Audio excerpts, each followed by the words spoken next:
સ્વર્ગ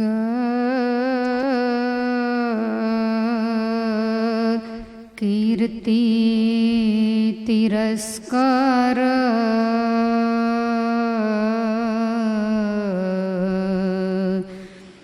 કારિણી ભીતિહારિણી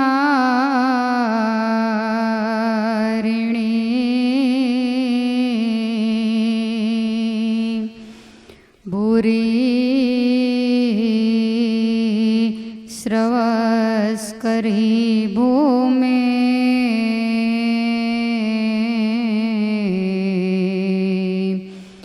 તીર્થક્ષેત્ર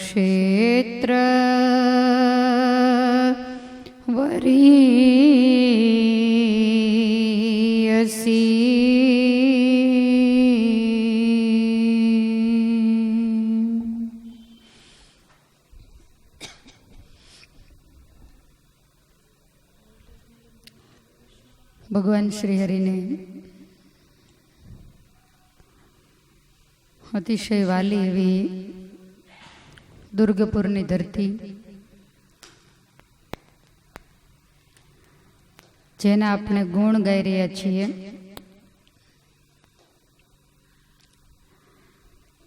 અવારનવાર અનેક શાસ્ત્રોમાં અનેક વક્તાઓને મુખે ગઢપુર વિશે આપણે ઘણી બધી વાતો, લીલા ચરિત્રો, ઉત્સવો વગેરે સાંભળતા હોઈએ છીએ. ખાસ કરીને જે ચરિત્રો જગ જાણીતા છે, તો એ ચરિત્રોને આપણે આ કથામાં લેવાનો બહુ પ્રયાસ નથી કર્યો. કદાચ એવું પણ બને કે અમુક ભગવાનની લીલાઓ એકદમ તળપદી ભાષામાં એ આપણા સંતોએ લખી છે,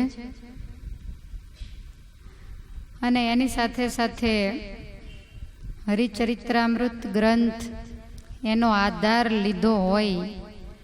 અમુક આપણને થોડુંક ચીકણું પણ લાગે, કારણ કે ઉપદેશ સાગર આખો ઉપદેશથી ભરેલો છે. પણ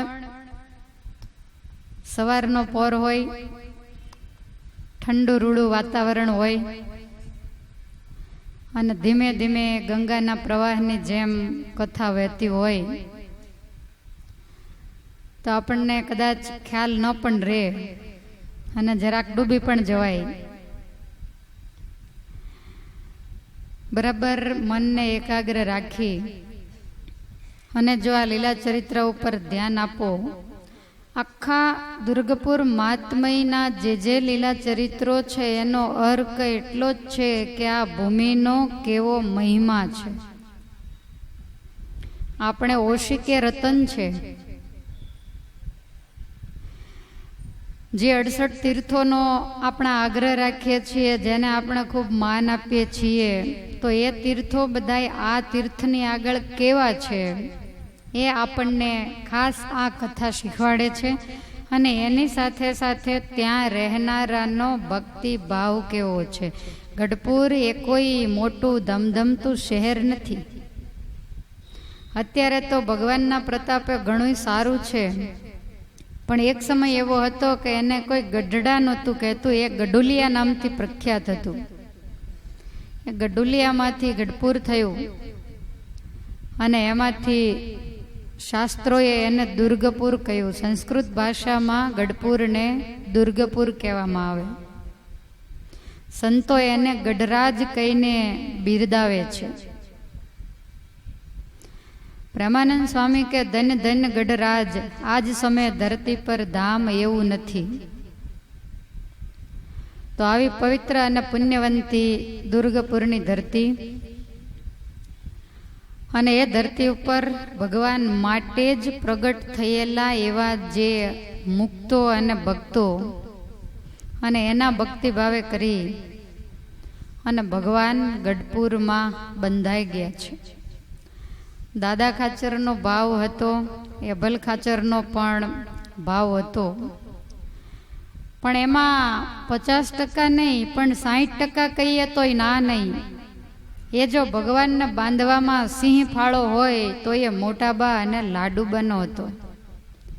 દાદા ખાચર તો બહુ નાના હતા, પણ આ બહેનોનો એવો ભગવાન પ્રત્યે ભાવ હતો કે એ ભાવે કરીને ભગવાન બંધાઈ ગયા.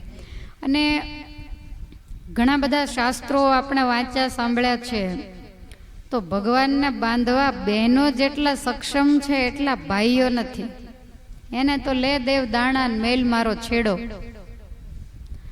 ત્યાં ઊભા ઊભા તમને એમ થાય કે ખંભે જરિયાની ખેસ બંસીધર ગોપવેશ, બાકી એને કાંઈ ખબર ન પડે. અને એ તમે અહીંથી ધકાવ્યા હોય ત્યારે ગયા હોય, અને કાં તો તમે કીધું હોય કે મારે જ આવું ચાલો,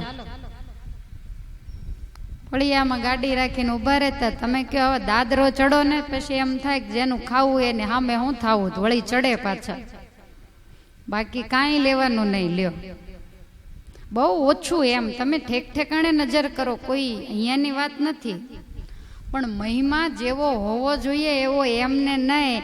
અને થોડાક હૃદય પણ કઠણ, એટલે જલ્દી અંદર જાય નહીં. અને તમને ઓગાળવા એ તો છોકરાની રમત, કારણ કે બહેનોનું હૃદય એકદમ કોમળ હોય. અને એટલા માટે જ વર્ષો પહેલાની ગાથાઓમાં ગોપીઓની ભક્તિ વખણાણી, બાકી તૂટી ગયા તા ગોપ બધાય. પણ ભગવાનને જો વાલા કર્યા હોય, ભગવાન વિશે ભક્તિનો આ દુનિયામાં જો દાખલો બેસાડ્યો હોય, તો એ અભણ ગોપીઓએ બેસાડ્યો હતો.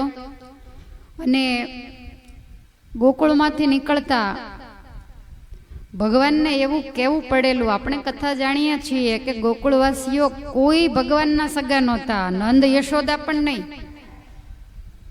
એને અને ભગવાનને કોઈ જ્ઞાતિ જાતિ સાથે કંઈ લેવા દેવા નહોતા. પણ છતાંય માતા પિતાને રડતા મૂકી અને ભગવાન ગોકુળમાં ગયા. બાકી કંસને મારવો એ તો ચપટીમાં ચોળાઈ જાય. પણ ભગવાનનો અવની ઉપર આવવાનો કાંઈક લક્ષ્ય જુદો હોય છે. અને એ ગોકુળમાં ગયા પછી 11 વર્ષ ત્યાં રહ્યા. અને ત્યાંથી જ્યારે ભગવાન નીકળ્યા ત્યારે ગોપીઓએ ના પાડી કે મથુરા નથી જવું. ઘણો આગ્રહ કર્યો ત્યારે ભગવાને એમ કહ્યું કે તમે ચિંતા શા માટે કરો છો? હું ગોકુળમાં હોઉં તોય ભલે, મથુરામાં હોઉં, દ્વારિકામાં હોઉં કે દુનિયાને કોઈ પણ છેડે હોઉં, પણ તમારું હૃદય છોડીને તો હું ક્યારેય ક્યાંય જવાનો નથી. અને મારે જવાની ઈચ્છા હોય તોય હું જઈ શકું એમ નથી, કારણ કે તમારી ભક્તિ આગળ હું પાંગળો છું. જેના એક એક રોમમાં અનંતકોટી બ્રહ્માંડ ઉડતા ફરે એ ભગવાન એમ કે, અને એ બોળી ભરવાડણો. મારે જાવું હશે, આગળ ઉપર જતા મોટો રાજા થઈશ, કેટલી પટરાણીઓની સાથે પરણીશ, પણ તોય હું તમારા ભક્તિ ભાવને તો ક્યારેય નહીં ભૂલું. અને ભગવાન જતા જતા કહીને ગયા કે પ્રેમની દોરીએ પ્રમદા, પ્રેમની દોરીએ પ્રમદા, હું તો બંધાણો બેઉ હાથજી. એવું કહીને ચાલ્યા નિષ્કુળાનંદનો નાથજી.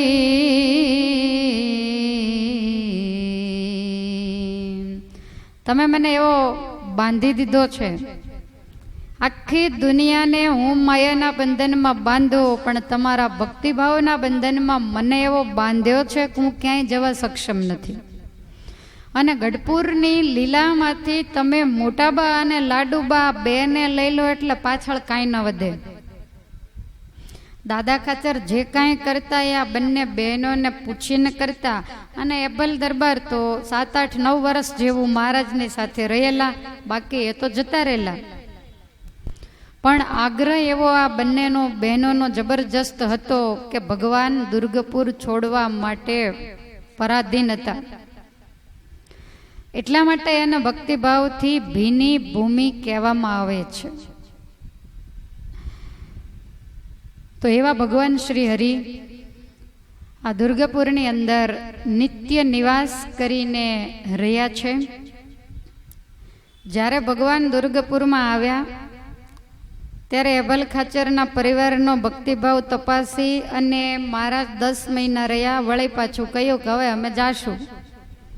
બધાએ વળી પાછા પગ પકડ્યા કે મહારાજ રોકાઈ જાઓ. વળી રોકાયા. કોઈ એવું ન માને કે એભલ પરિવારની ભગવાને કસોટી નથી કરી. સંપ્રદાયમાં આ પરિવારની કસોટી કસણી કરી એટલે દુનિયામાં કોઈની નથી કરી.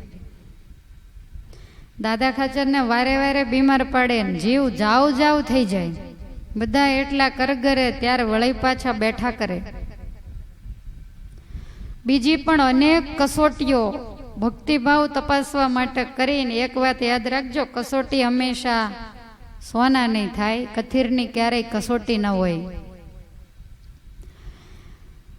ભગવાન શ્રી હરિએ એવું નક્કી કર્યું કે એભલ દરબાર અને એનો આખો પરિવાર મારા પ્રત્યે અતિશય ભક્તિભાવ વાળા છે, પણ છતાંય મારે એટલું જોવું છે કે એભલ દરબારને એનો પરિવાર અને ગરાસવાલો છે કે અમે એને સંતોવાલા છીએ. આવું માણસ હોય એને એક જ વખત જોવાનું હોય, પણ આણે જો જ કર્યું. અને આ લોકો પાછા પહેલા નંબરે જ પાસ થયા, ક્યારેય એટીકેટી નહીં. બોલો. અને એવાની જ પરીક્ષા ઠાકોરજી લે. આવું એકેય વિષયમાં પાસ ન થાય એવાની પરીક્ષા લઈને કરે શું? ભગવાન શ્રી હરિએ મનમાં સંકલ્પ કર્યો અને મહારાજના સંકલ્પથી એવું બન્યું. વડોદરા સરકારે અમરેલીમાં વહીવટ માટે મૂકેલા બાબો સાહેબ, એની ફોજ એ વખતે કાઠિયાવાડમાં ફરતી. અને આ બાબાજીને કોઈએ એવું કહ્યું કે સ્વામિનારાયણની પાસે એક માણકી ઘોડી છે ને એવી કાઠિયાવાડમાં કોઈની પાસે નથી, માટે તમે તો અંગ્રેજ સરકારના ઉપરી અમલદાર છો, વડોદરા સરકારના, તો એ માણકી ઘોડી જો તમે લ્યો ને એના ઉપર બેસો તો સોનામાં સુગંધ બળે. રાજા વાજા ને વાંદરા આને છંછેડાય નહીં. આને તરત જ લત લાગી. ગમે એમ કરીને સહજાનંદ સ્વામીની ઘોડી લેવી. મયાજી નામના એક મરાઠા સરદારને કહ્યું કે ગઢડામાં જઈ ત્યાંના રાજા એભલ દરબાર કહેવાય છે, એને જઈને વાત કરજે, ન માને તો દબાવજે. એટલે પેલો સરદાર ગઢપુરમાં આવ્યો, એભલ ખાચરને આવીને વાત કરી કે આ રીતે અમરેલીથી મને બાબા સાહેબે મોકલ્યો છે. એટલે દરબારે ખૂબ વિવેક વિનયથી એમની સરભરા કરીને આવવાનું કારણ પૂછ્યું. ત્યારે પેલો મૈયાજી કહે છે કે મને બાબા સાહેબે મોકલ્યો છે, તમે મને સ્વામિનારાયણ પાસેથી માણકી ઘોડી અપાવો. એભલ ખાચર કહે છે મારી ઘોડી કયો તો આપું, બીજું જે માગો તે આપું, બાકી સ્વામિનારાયણ છે એ તો પરમેશ્વર છે, અલમસ્ત છે અને બે પરવાય વાળા છે, એને કોઈની પડી નથી. એટલે ભલે અમારા દરબારમાં રહે પણ અમારે એને કાંઈ કહેવાય નહીં. એટલે ઘોડી જો જોઈતી હોય તો તમે એને જઈને મળો. ક્યાં છે? તો કે પાછળ એમનો ઉતારો કહેવાય અક્ષર ઓરડી, ત્યાં બેઠા હશે. એટલે આ સરદારે ત્યાં જઈ અને ભગવાન શ્રી હરિને બધી વાત કહી કે તમારી માણકી ઘોડી લેવા માટે આવ્યો છું, અને તમે અંગ્રેજ આ વડોદરા સરકારને તો ઓળખો જ છો ને, અને એનો ઉપરી અમલદાર જેના માટે એવું કહેવાતું કે બાબા તારી બકરીનો કોઈ ન જાલે કાન, તો આવો એ શૂરવીર માટે એની ઈચ્છા છે તો તમારી ઘોડી આપો. ત્યારે ભગવાન શ્રી હરિ કહે છે કે બાબા સાહેબને કદાચ વડોદરાની સુબાગીરી હોય તો એને અમારે શું લેવા દેવા, એ એના ઘરે.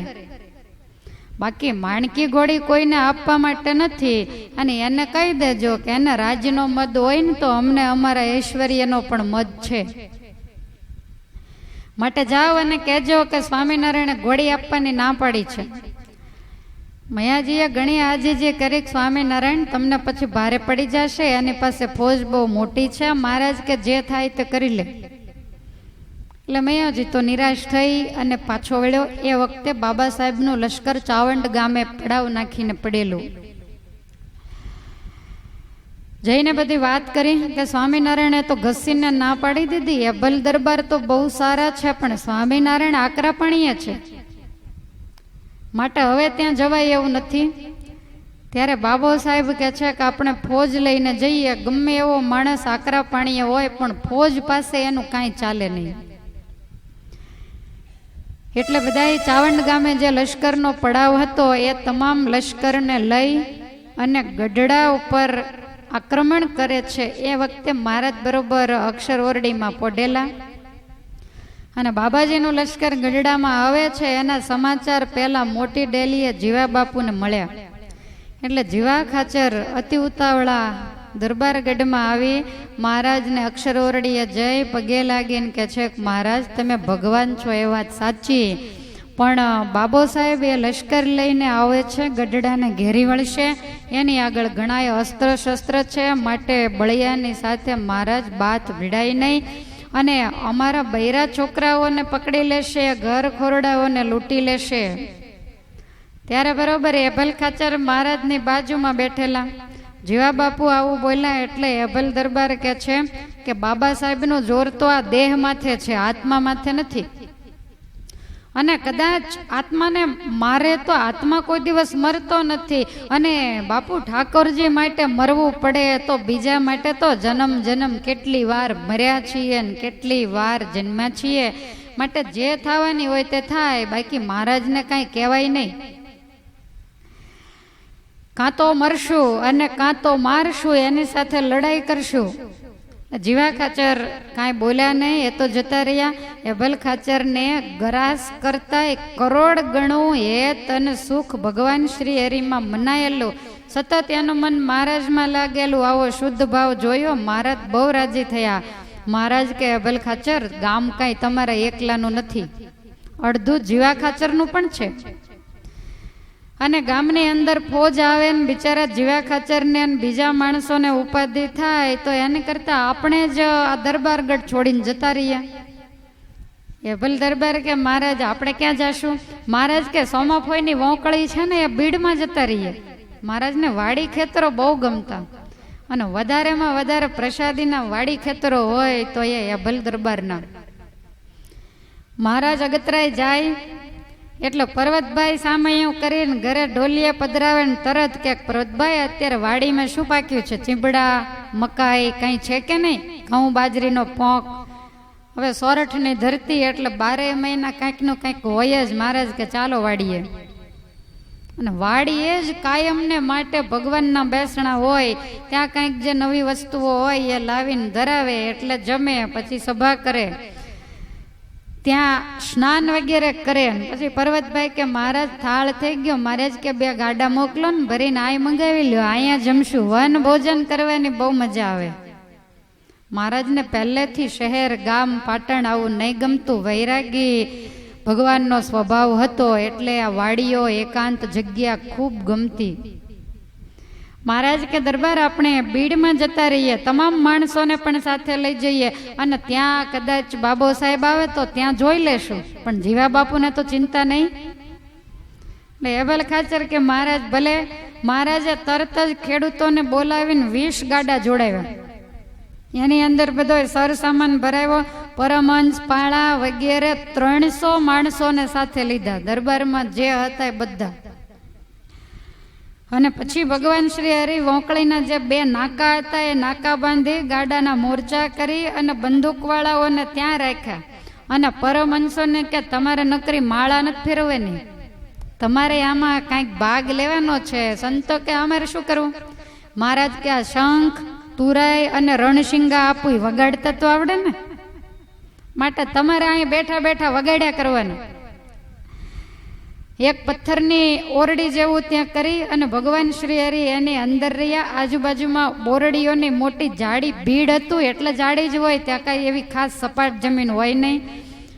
ભીડ એટલે ગાયો ભેંસોને ચરવા માટેનું સ્થાન હશે. તો મહારાજ કે અમારી ઓરડી છે ને એની ફરતા દરબારોના બધા ઘોડા બાંધી દો.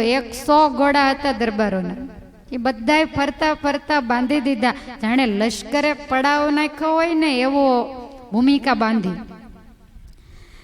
કાઠીસ્વારોને હથિયારબંધ તૈયાર કરી, ઘોડાઓને સજ્જ કરી અને મહારાજ પાસે એમને બોલાવ્યા.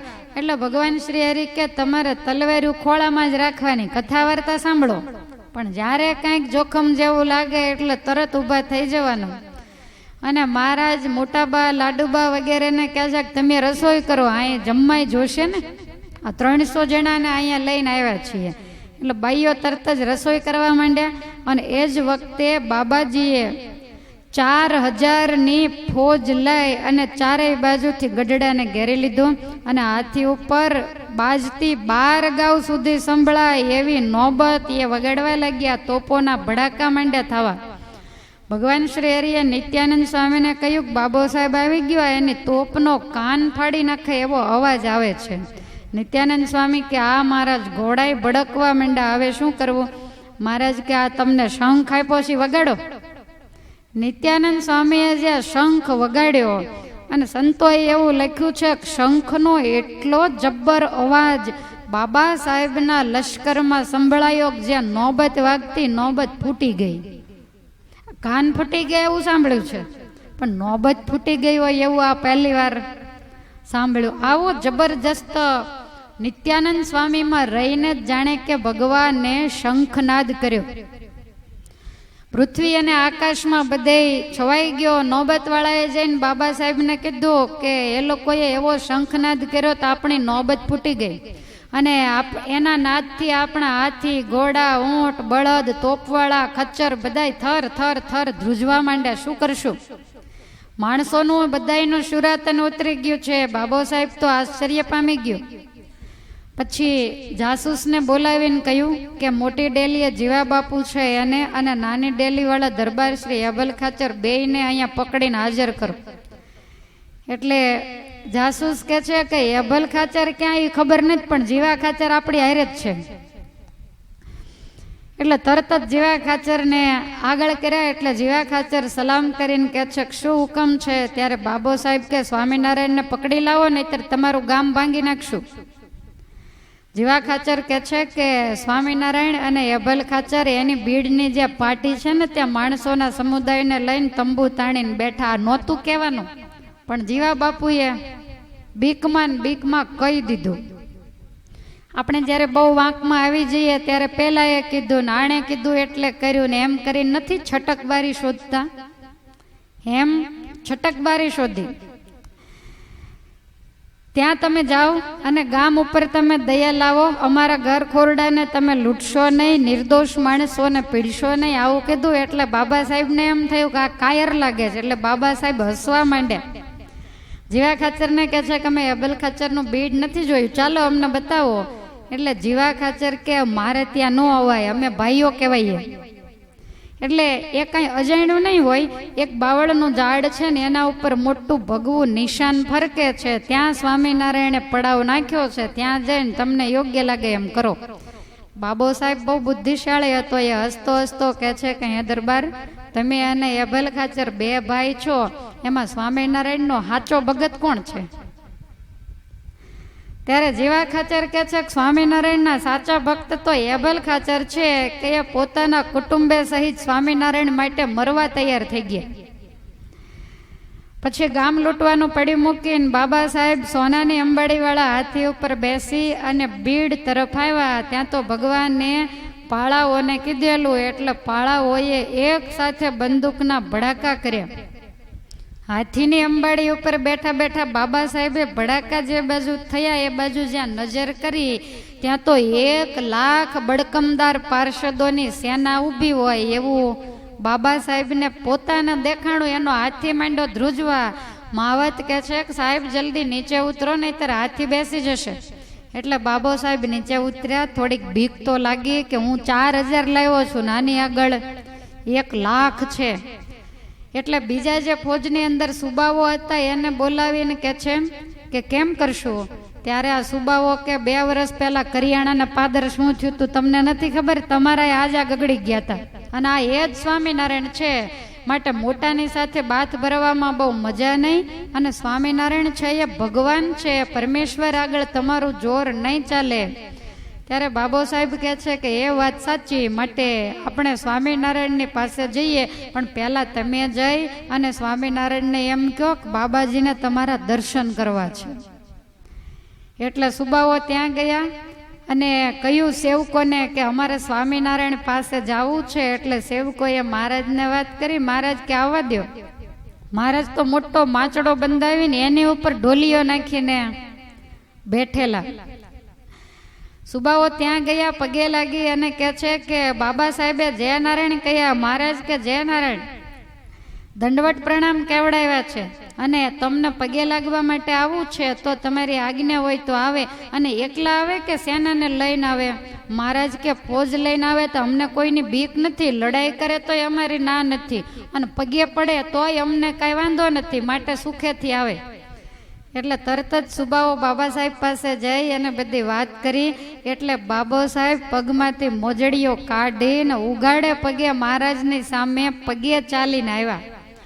અને બદ્રિકાશ્રમ જેવી દેખાતી એ ભગવાનની નાની એવી જે પર્ણકુટી, એ પર્ણકુટીમાં જઈ અને માંડ્યા દંડવટ કરવા.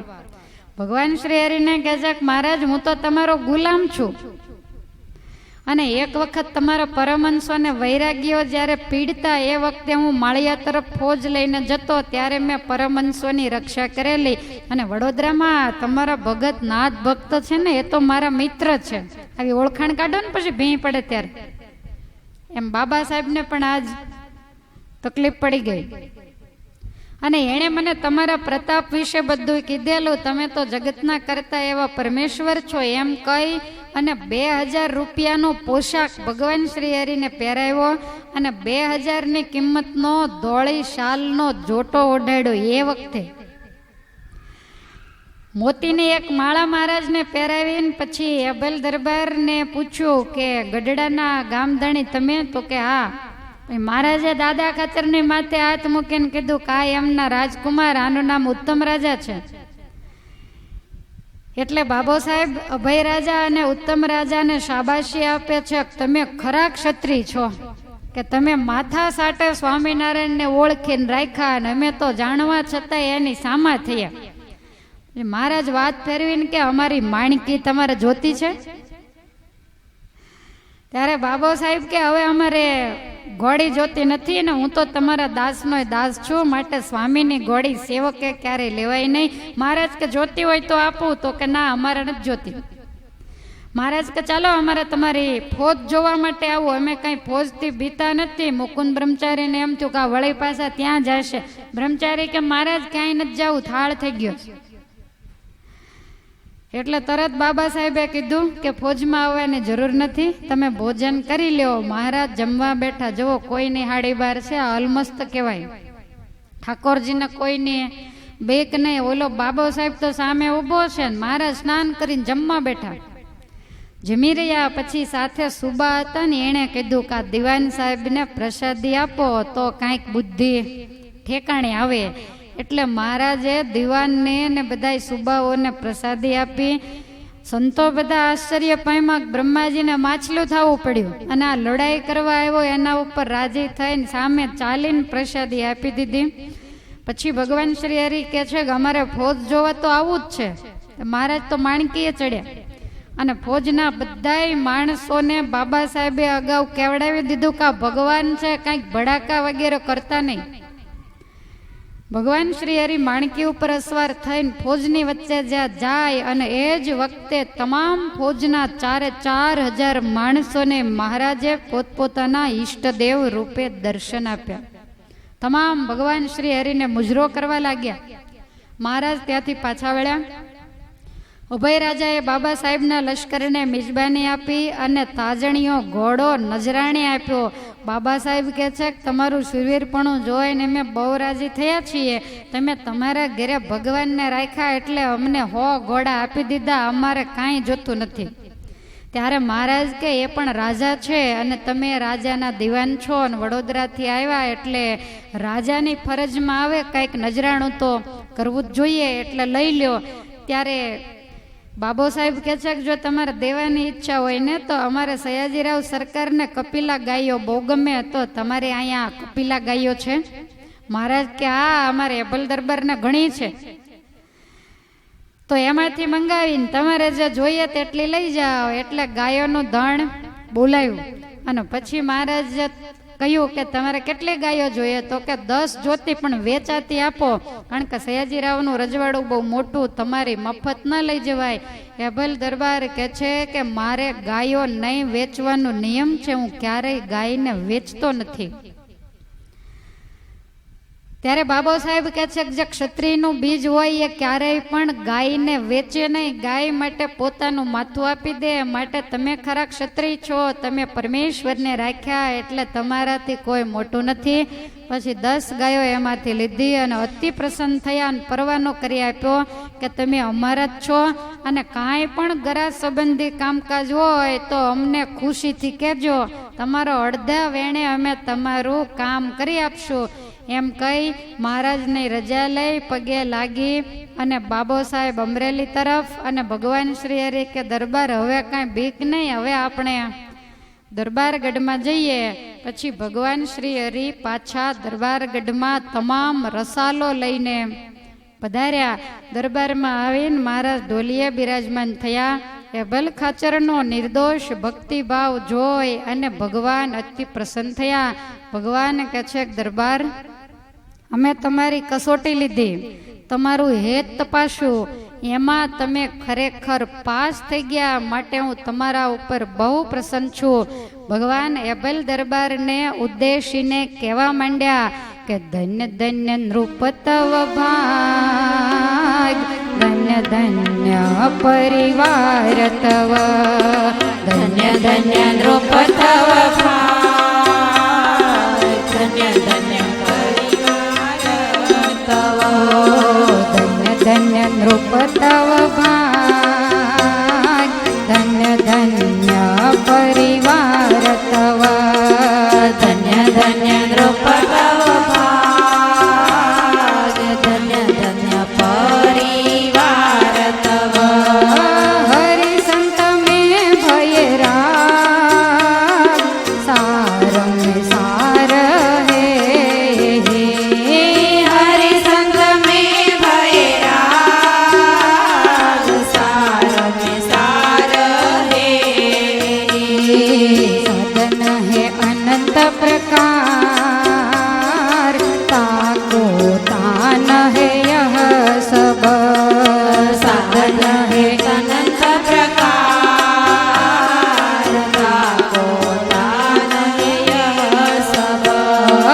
संत से करना प्यार, देह गेह से अधिक कर, संत से करना प्यार, देह गेह से अधिक कर, संत से होवत भाव, श्री हरि से पीछे होत तेहि, संत से होवत भाव, श्री हरि से पीछे होत तेहि.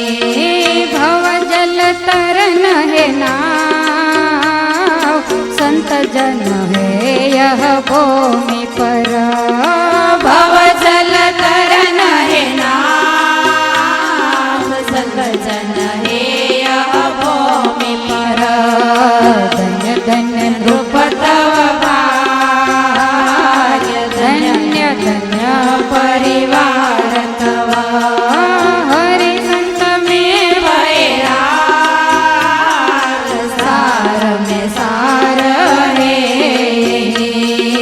सार में सार है.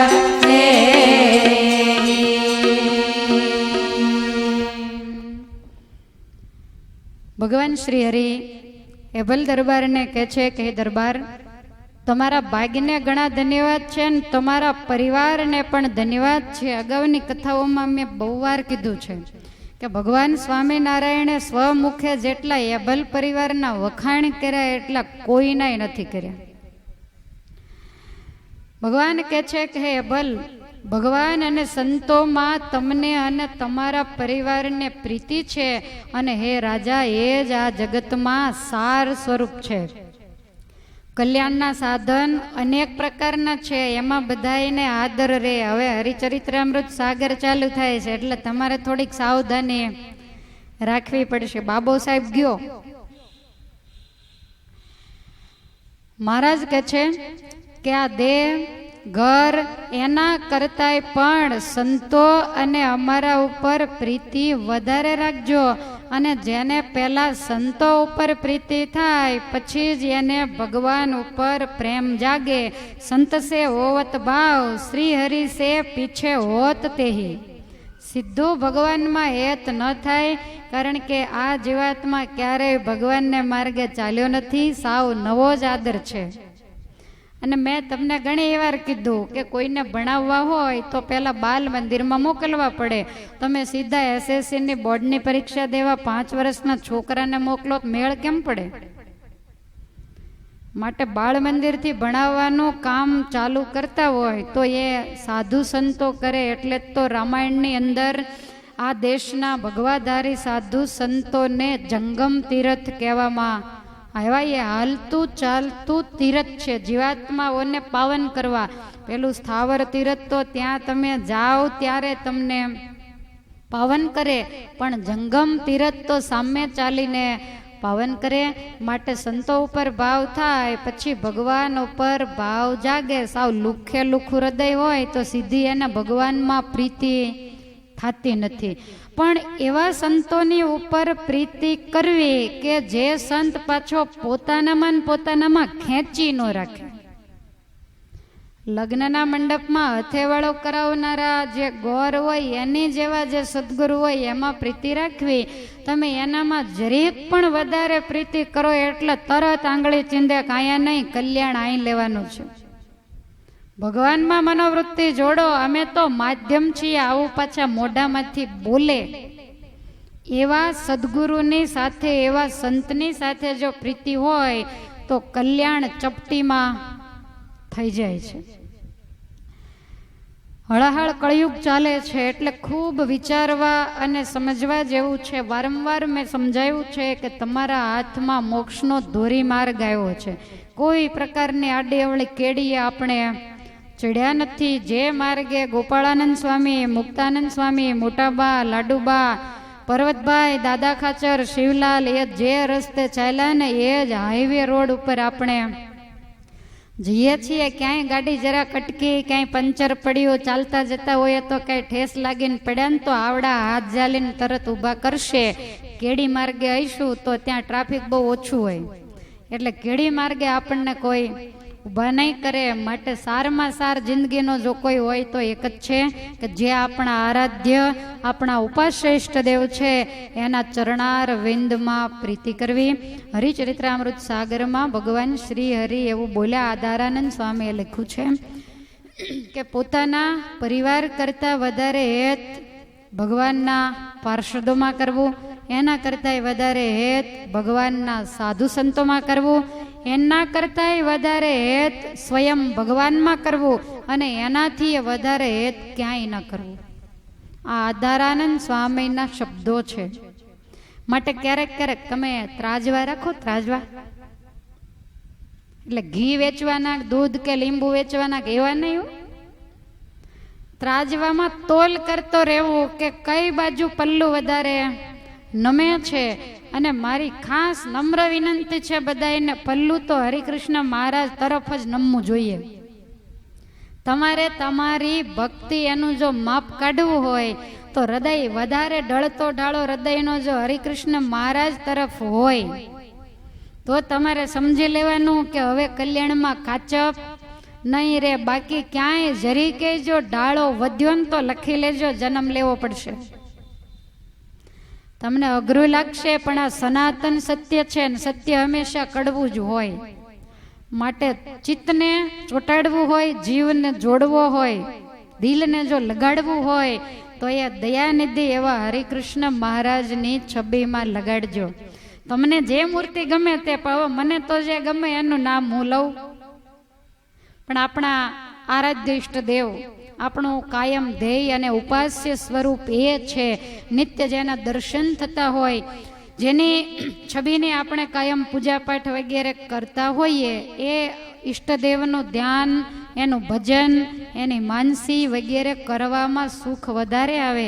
બાકી બધા જ મંદિરોની અંદર ઉપાસ્ય ઈષ્ટદેવના સ્વરૂપો તો બિરાજતા જ હોય, પણ આપણું ચિત્ત વધારે જ્યાં આકર્ષાય એમાં જ ચિત્તને ચોંટાડવું. અને એ ભગવાન શ્રી હરિના શબ્દો છે. આને જ ઉપાસના કહેવાય. આને જ નિષ્ઠા કહેવાય. ભગવાનને પામવા માટેનું આ જ સર્વે સર્વા પગથિયું છે. જે કાંઈ સાધન કરો છો, 9 પ્રકારની ભક્તિ કે જે કાંઈ કરો એ બધા પગથિયા છે. અને છેલ્લે તમારે મંજિલ તો એ ભગવાનના ચરણાર વિંદ જ રહેશે. માટે અત્યારથી કરો તોય ભલે, ઘોરડા થઈને કરો તોય ભલે, બીજો જન્મ લઈને કરો તોય ભલે, અને ન કરો તોય ભલે. હા, એમાં અમને કાંઈ વાંધો, પણ અમારી ફરજમાં આવે તમારું અન્ન ખાઈને તમને હિતની વાત જો ન કહીએ તો અમે ઈશ્વરના ગુનેગાર બનીએ. મહારાજ કે ગૃહસ્થ તમારી અન્વસ્ત્રે કરીને ચાકરી કરે ને તમે એને વાતચીતે કરીને તમે અમને હેતે કરીને અન્વસ્ત્ર આપો ને અમે જરા ખીજાઈને આપીએ. ફેર ખાલી આટલો જ, કારણ કે કલર ડેન્જર ને. પણ જો એ વસ્તુને સ્વીકારશો તો જ છૂટકો થશે. બાકી પુનરપી જનમમ પુનરપી મરણમ પુનરપી જનની જઠરે શયનમ ઇહ સંસારે ખલુ દુસ્તારે કૃપયા પારે પાહી મુરારે ભજ ગોવિંદમ ગોવિંદમ ભજ મૂઢમતે. જન્મ મરણનો ચક્રાવો ચાલુ રહેશે, માટે વાર નથી લગાડવી. આજ થાય તો આજ, અને અત્યારે થાય તો અત્યારે જ બધેથી વૃત્તિને ઉખાડી અને ભગવાન શ્રી હરિના ચરણાર વિંદમાં જોડી દેવી. આ કોઈ ડોક્ટરે લગાડેલી પટ્ટી નથી ઉખાડવાની એટલે ખેંચો ને ઉખડી જાય. યુગોથી જગતની અંદર સહજ સ્વભાવે ઢળેલો આત્મા એને પરમાત્મામાં જોડવાનો એટલે બહુ કઠણ કામ છે. નળિયાવાળા ઘર તો તમે જોયા છે ને, રહ્યા પણ હશો. તો એમાં વરસાદનું પાણી ક્યાં પડે? મોબારે નહીં, નેવે. તો એ વરસાદનું પાણી એને તમારે ત્યાંથી નેવે નહીં પડવા દેતા મોભારેથી પાડવું હોય તો ન પડે. તો આ કામ એટલું જ કઠણ છે, જરાય ભૂલ નહીં કરશો. આ કાંઈ સહેલું નથી, પણ એના માટે મહેનત અને પ્રયાસ તો કરવા જ પડશે. માટે મનની વૃત્તિ. તમે પાણી વાળ્યું છે? પાણી ખેતરમાં એક કેરો છલકાઈ જાય પછી શું કરો? નાકું વાળીને બીજામાં. તો હવે કેદી નાકું વાળવું છે એ મારો પ્રશ્ન છે. હેતનો સ્નેહનો પ્રવાહ સંસાર તરફ જઈ રહ્યો છે. મહેરબાની કરીને હવે નાકું વાળો તો થોડુંક આ બાજુ પાણી આવે અને તો ક્યારો ભરાય. બાકી હોશિયાર નાકાવાળામાં તો કેડ કસી વસ્ત્રના વ્યવસ્થિત બાંધી અને એવા તો એવી કમર હવે ભગવાનને માર્ગે આપણે કસવાની છે. ભગવાનમાં હેત છે. અને હું માનું છું કે આ સભામાં બેઠેલી કોઈ પણ વ્યક્તિ એવી ન હોય કે જે હરિકૃષ્ણ મહારાજનું ધ્યાનને ઉપાસના ન કરતી હોય. આ મહેમાનો ન કરતા હોય તો વાત જુદી છે. બાકી અહીંયા વાળા તો 100% કરતા જ હોય, અને ન કરતા હોય તો ચાલુ કરી દેવું. અત્યારે સારામાં સારું ચોગડિયું, સારામાં સારું મુહૂર્ત છે. પણ વિશેષ ને વિશેષ ખીલાને ફિટ કરવો હોય ને દિવાલમાં, તો એ ફિટ થઈ ગયા પછી 2-3 હથોડા તો મારવા જ પડે, તો જ વજનવાળી વસ્તુ એની સાથે લટકી શકે. તમારા સંસારનો બહુ ભારે વજન છે, અને તમને ત્યાં લટકાડવા મહારાજના ચરણમાં એ કાંઈ સહેલું નથી. એટલે હથોડા પડ્યા કરે, તમે એમને એમ સહન કર્યા કરો ને. ઘણા નબળા ખીલા હોય તો વળી જાય પછી એમાં બહુ કાંઈ લેવાનું ન હોય. એટલે પછી તો એમ થાય કે આને કરતા આને કાઢીને બીજો ખોડી દઈએ. એટલે આવું ન થાય. એનું તમે સમજો તો છો ને આમાં બધું.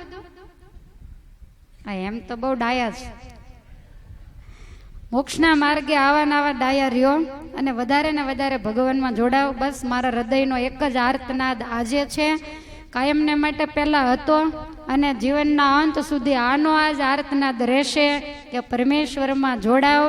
અને અમે અક્ષરધામમાં પહોંચીએ ત્યારે આ સભા ત્યાં હોવી જોઈએ. બસ આ એક ઈચ્છા મનમાં રહ્યા કરે કે આ માયાના બંધનમાંથી મુક્ત થાય અને બધાય મહારાજના ચરણે બેસી કાયમને માટે સુખિયા થઈ જાય. એટલે આપણું કરવાનું કામ પૂરું થઈ જાય. તો ભગવાન શ્રી હરિ એ વાતને સમજાવે છે કે આ ભૂમિ ઉપર સંતો છે, સંસાર સાગર તરવાનું વહાણ છે. દૈત્યો, રાક્ષસો અને અનંત અધર્મીઓ એ પણ સંતોને નમતા રહે છે.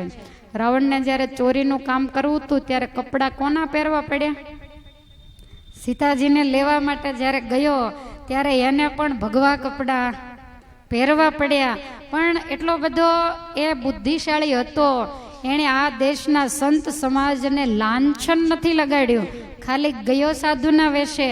સીતાજીને જ્યારે એણે અપહરણ કર્યું ને રથમાં બેસાડ્યા ત્યારે મૂળ વેશમાં, કોઈ એવું ન કહી શકે કે સાધુના વેશમાં અપહરણ કર્યું. એને ખ્યાલ હતો એ સાધુ સમાજને ખૂબ માનનારો હતો. પણ હવે ભગવાનને કાંઈક એવી ઈચ્છા એણે કરી, નહીતર પવિત્ર બ્રાહ્મણ કુળમાં, પુલત્સ્ય મુનિના કુળમાં જન્મ હોય એને શું કહેવું. પણ છતાંય સંત પ્રત્યે દિવ્ય બુદ્ધિવાળો હતો. તો ભાવ બ્રહ્મા, દેવરાજ ઇન્દ્ર, તમામ દેવતાઓ વગેરે પણ સંતોને હંમેશા નમસ્કાર કરે છે. જગતમાં રાજાઓ અને ધનાઢ્ય લોકો પણ સંતોને દેખે ત્યારે અતિ હેત રાખીને એને મસ્તક નમાવે છે. કારણ કે આ દુનિયામાં મોટામાં મોટી પદવી જો કોઈ હોય તો એ સંત અને ભક્તની પદવી. તમને બહુ ન ગમે કોક ભગત કહેતો, પણ વગર ભણે આ ડિગ્રી મળતી હોય. તમે ડોક્ટરોને પૂછો, ગોટો વળી ગયા ત્યારે ડિગ્રી મળી, અને તોય દવાખાના ઘણા માખ્યું જ મારતા હોય. કારણ કે નાકે નાકે દવાખાના. જેટલા 12માં 60% બહાર નીકળે શું થાવ? ડોક્ટર. એટલે દર્દી ઘટશે પછી. તો મોટામાં મોટી ડિગ્રી છે ભક્તની. ભક્ત થાવું ભગવાનનું છે જો કઠણ કામ, દેહ ગેહ દારા દામના, સુખ સર્વે કરવા જોઈએ હરામ, ત્યારે ભક્ત થવાય. માટે કોક ભગત કે તો એમાં કાંઈ મૂંઝાઈ જવું નહીં. ભગવાન અને ભગવાનના સંતોમાં જેને વિશ્વાસ આવે એના દુઃખ માત્રનો નાશ થઈ જાય. અને હે દરબાર, તમને અમારામાં સંપૂર્ણ વિશ્વાસ છે, માટે તમારા ભાગ્યનો કોઈ પાર નથી. અને ભગવાનને સત્પુરુષ સિવાય બીજે જ્યાં જ્યાં સુખ માને છે એને દિન પ્રતિદિન દુઃખનો વધારો થાય છે અને અંતે લક્ષોરાશીમાં ભટકીને હેરાન થાય છે. તમે તો ઘણાય ધન્યભાગ્યવાળા છો. કેટલી વાર ધન્યવાદ આપ્યા. તમારા જેવો ભાગ્યશાળી બીજો કોઈ નથી. કારણ કે તમે ભગવાનને જ સર્વે સુખના ધામ માન્યા છે. માટે તમે તમારા પરિવાર સહિત દુઃખ માત્રને તરી ગયા છો. તમને જગતમાં એ જ નથી, કારણ કે જગતને દુઃખરૂપ માન્યું છે. અને તમારા સિવાયના બીજાએ જગતને દુઃખરૂપ માનવું એ તો બહુ કઠણ કામ છે. અને તમે અમારા એવા અનુપમ ભક્ત છો એટલે તમને જોઈ અને અમે વશ થઈ ગયા છીએ. પૂર્વે બલિ રાજાને અમે બાંધવા ગયા, પણ અમને એના ઉપર બહુ હેત હતું અને એને પણ અમારા ઉપર અતિ હેત હતું. ભલે છળ કરી અને અમે એનું રાજ લઈ લીધું, પછી તો કાયમને માટે અમે એને આધીન થઈ ગયા. માટે ભગવાન ભગતની કસોટી કરે એનો મતલબ એવો નહીં. ઘણાને એવું લાગે કે હવે ભગવાન આપણને ભૂલી ગયા, વાત બહુ ખોટી છે. ભગવાન 24 કલાક જેને યાદ કરે એની જ પરીક્ષા લે. નહીતર નિષ્કુળાનંદ સ્વામીએ કહ્યું એમ કે ક્યાં અમે ને ક્યાં આપ, કીડી કુંજરનો મેળાપ. હવે આ 6.5-7 અબજની વસ્તી તો આ પુટલા બ્રહ્માંડમાં, આ દુનિયામાં છે. બ્રહ્માંડ તો 14 લોકનું, એમાં એક લોકની અંદર આટલી વસ્તી છે. તો એમાં ઠાકોરજીને ક્યાં નવરાશ હોય કે આપણી પરીક્ષા લે? તો ભગવાન શ્રી હરિએ જેને જેને પરીક્ષા લીધી ને જેને જેને કશ્યા, એને જરાય નબળા ન પડવું. એને તો એમ માનવું ભાગ્યશાળી છીએ આપણે કે આપણે ભગવાનની નજરમાં આવ્યા અને ભગવાને આપણને તાવ્યા. અને તમને ખ્યાલ છે, તાવ્યા વગર ઘી કોઈ દિવસ ચોખ્ખું કે એમને એમ થાય? હા, માખણથી રોટલી ચોપડાય પણ બીજે દિવસે કેવી થઈ જાય? તો એની અંદરથી જે બગાડ હોય એને જરૂર કાઢવો પડે. તો આપણી અંદર કઈ બગાડ માયાનો હશે જ નહીં.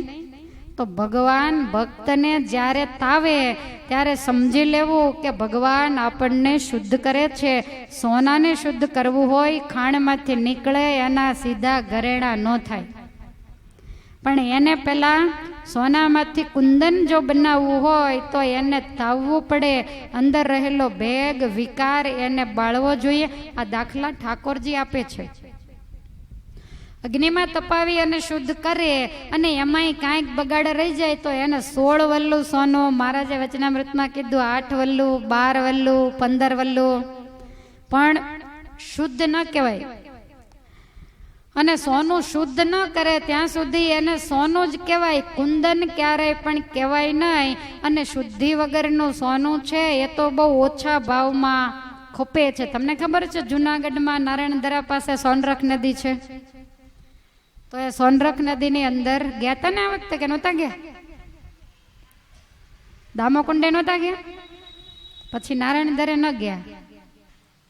તો એ સોનરખ નદીમાંથી કાચું સોનું નીકળે છે. ખબર હોત તો બધા 5-5 તોલા. પણ એ સોનું એવું છે કે 1 તોલું સોનું તમારે શુદ્ધ કરવું હોય તો એ શુદ્ધિ કરાવવાના 35,000 રૂપિયા થાય. કેમ લાગે છે તમને? આની કરતા તો સોના કરતા ગળામણ. એટલે નહીતર તમે વિચાર કરો જુનાગઢની ટિકિટ મોંઘી થઈ જાય. અને એટલા માટે જ એનું નામ સોનરખ નદી છે, પણ એને બધા પારખી શકતા નથી. માટે એની શુદ્ધિ કર્યા વગર ભગવાન શ્રી હરિ કહે છે કે એનો ભાવ આવતો નથી. માટે હે દરબાર, ભગવાન અને સંતોમાં દઢ પ્રીતિ રાખવી, લોક વ્યવહારમાં લોકની રીતે રહેવું. જો આ પાછું સમજવા જેવું આવ્યું. તમારું કામ કેવું કે ભગવાનને સંતોમાં પ્રીતિ કરો, પાછા ગાંડા થઈ જાઓ, પાછા ઘરને ભૂલી જાઓ. તમારી એ વાતને તો ક્યારેય ન ભૂલવી કે આપણે ઘર બાંધીને બેઠા છીએ. તમે ભગવાનમાં હેત રાખો, સાધુ સંતોમાં પૂજ્ય બુદ્ધિ રાખો, પણ એને કારણે તમારા ઘરમાં બધાને તકલીફ થાય એવું પાછું ક્યારેય ન કરો. અને અમુક વસ્તુની પાછી કાંઈ ચોખવટે મારે એવું થોડું કહેવાય કે ત્યાં ઉપર ઉપરથી રાખવું એમ. નહીતર હકીકત એવી જ હોય. મહારાજનો કહેવાનો મતલબ, પણ જો મહારાજે શું કીધું કે તમારે ભગવાન અને સંતોમાં દ્રઢ પ્રેમ રાખવો અને લોક વ્યવહારમાં તો લોકની રીતે રહેવું. એમાં તો જે રીતે, અને સંસારમાં ભગવાનનો ભક્ત કેવી રીતે રહે? જળ કમળવત, પાણીમાં કમળ રહે પણ એ કમળને પાણી અડે નહીં. તો એવી રીતે સંસારમાં રહેવું. સત્સંગના જે નિયમો હોય એને મુખ્ય અને દ્રઢ કરીને રાખવા. વ્યવહાર માટે થઈને પાછા નિયમો તોડી નાખવા. બોલે 5 જણા, પણ પછી તો બધા એને ખ્યાલ આવી જાય કે ભાઈ આ જમતા નથી, કામ કરતા નથી, એટલે પછી કોઈ આગ્રહ ન કરે. અને મારી તો એવી ભલામણ છે કે આટલી નાની નાની ઉંમરોમાં જે તે જેવું તેવું બહારનું પ્રસંગોનું જમવાનું બંધ કરી અને મનને આટલું નિયમન કંટ્રોલમાં રાખે. પ્રસંગોએ જાય, બધાએ બધું જુદું જુદું જમતા હોય અને આ એની સામે નજર કર્યા વગર આવતા રહે. એના ધોખા ન હોય, લગાઈને તો એને પગે લગાઈ ધનશે આના આત્માને કે આણે કેટલી રસના ઇન્દ્રિયને જીતી હશે. પણ આ દુનિયા તો પાછી ધોખા કરે. તારા ઘરે લગ્નમાં કોણ આવશે? અરે સમાજમાં પરણાવી દેશું, નહીં આવે તો. અને કોઈનું આવે તો મને કહેજો, હું 5 પાઠશાળામાંથી 500 ને મોકલીશ. તમારે વેવાય એટલી જાન તો માંડ ખમી શકશે. માટે આવું જે રાખતા હોય તો એને ધન્યવાદ આપવો જોઈએ કે આવું. નહીતર તમે વિચારો 70, 80 વર્ષ થાય તો એ રસાસ્વાદ હજી છૂટતા નથી. અને છૂટી ગયા હોય તો એ વંદનીય કહેવાય. અને ભગવાન શ્રી હરિ એના વખાણ કરે છે. મહારાજ કે સત્સંગ રાખીને વ્યવહાર કરવો અને હરિભક્તને માટે તો એ જ મુખ્ય સાધન છે. જો કોઈ સત્સંગનું ઘસાતું બોલતો હોય તો એના મોઢાની વાત પણ ક્યારેય સાંભળવી નહીં. અરે બ્રહ્માના જેવો બુદ્ધિમાન હોય અને એ જો સત્સંગનું ઘસાતું બોલે ને તો એનું સન્માન ક્યારેય પણ કરવું નહીં. સત્સંગનો પક્ષ તો મુખ્ય ગણીને શીર સાટે મહારાજ કહે છે કે રાખવો. આધારાનંદ સ્વામીના શબ્દો બહુ વજનદાર છે. સત્સંગી નહીં હોવા છતાં, જુઓ બીજી વાત કે જેને સત્સંગ નથી અને એમ છતાંય જે સત્સંગીનો પક્ષ રાખે એનું કલ્યાણ સત્સંગીના જેવું જ થાય છે. એ કદાચ સત્સંગી ન દેખાતો હોય તો એના હૃદયમાં મહારાજ કે ગુપ્ત સત્સંગ રહ્યો છે એમ જાણવું, તો જ એને સત્સંગીનો પક્ષ રહે. જે સત્સંગી હોય એને સત્સંગનો પક્ષ રાખવો. અને સત્સંગી થઈને પણ જે નિયમો ન પાળે સત્સંગનો પક્ષ ન રાખે તો મહારાજ કે એને સત્સંગી માનવો જ નહીં. એ ખાલી દેખાવનો સત્સંગી, પણ એની અંદર નરો કુસંગ ભરેલો છે.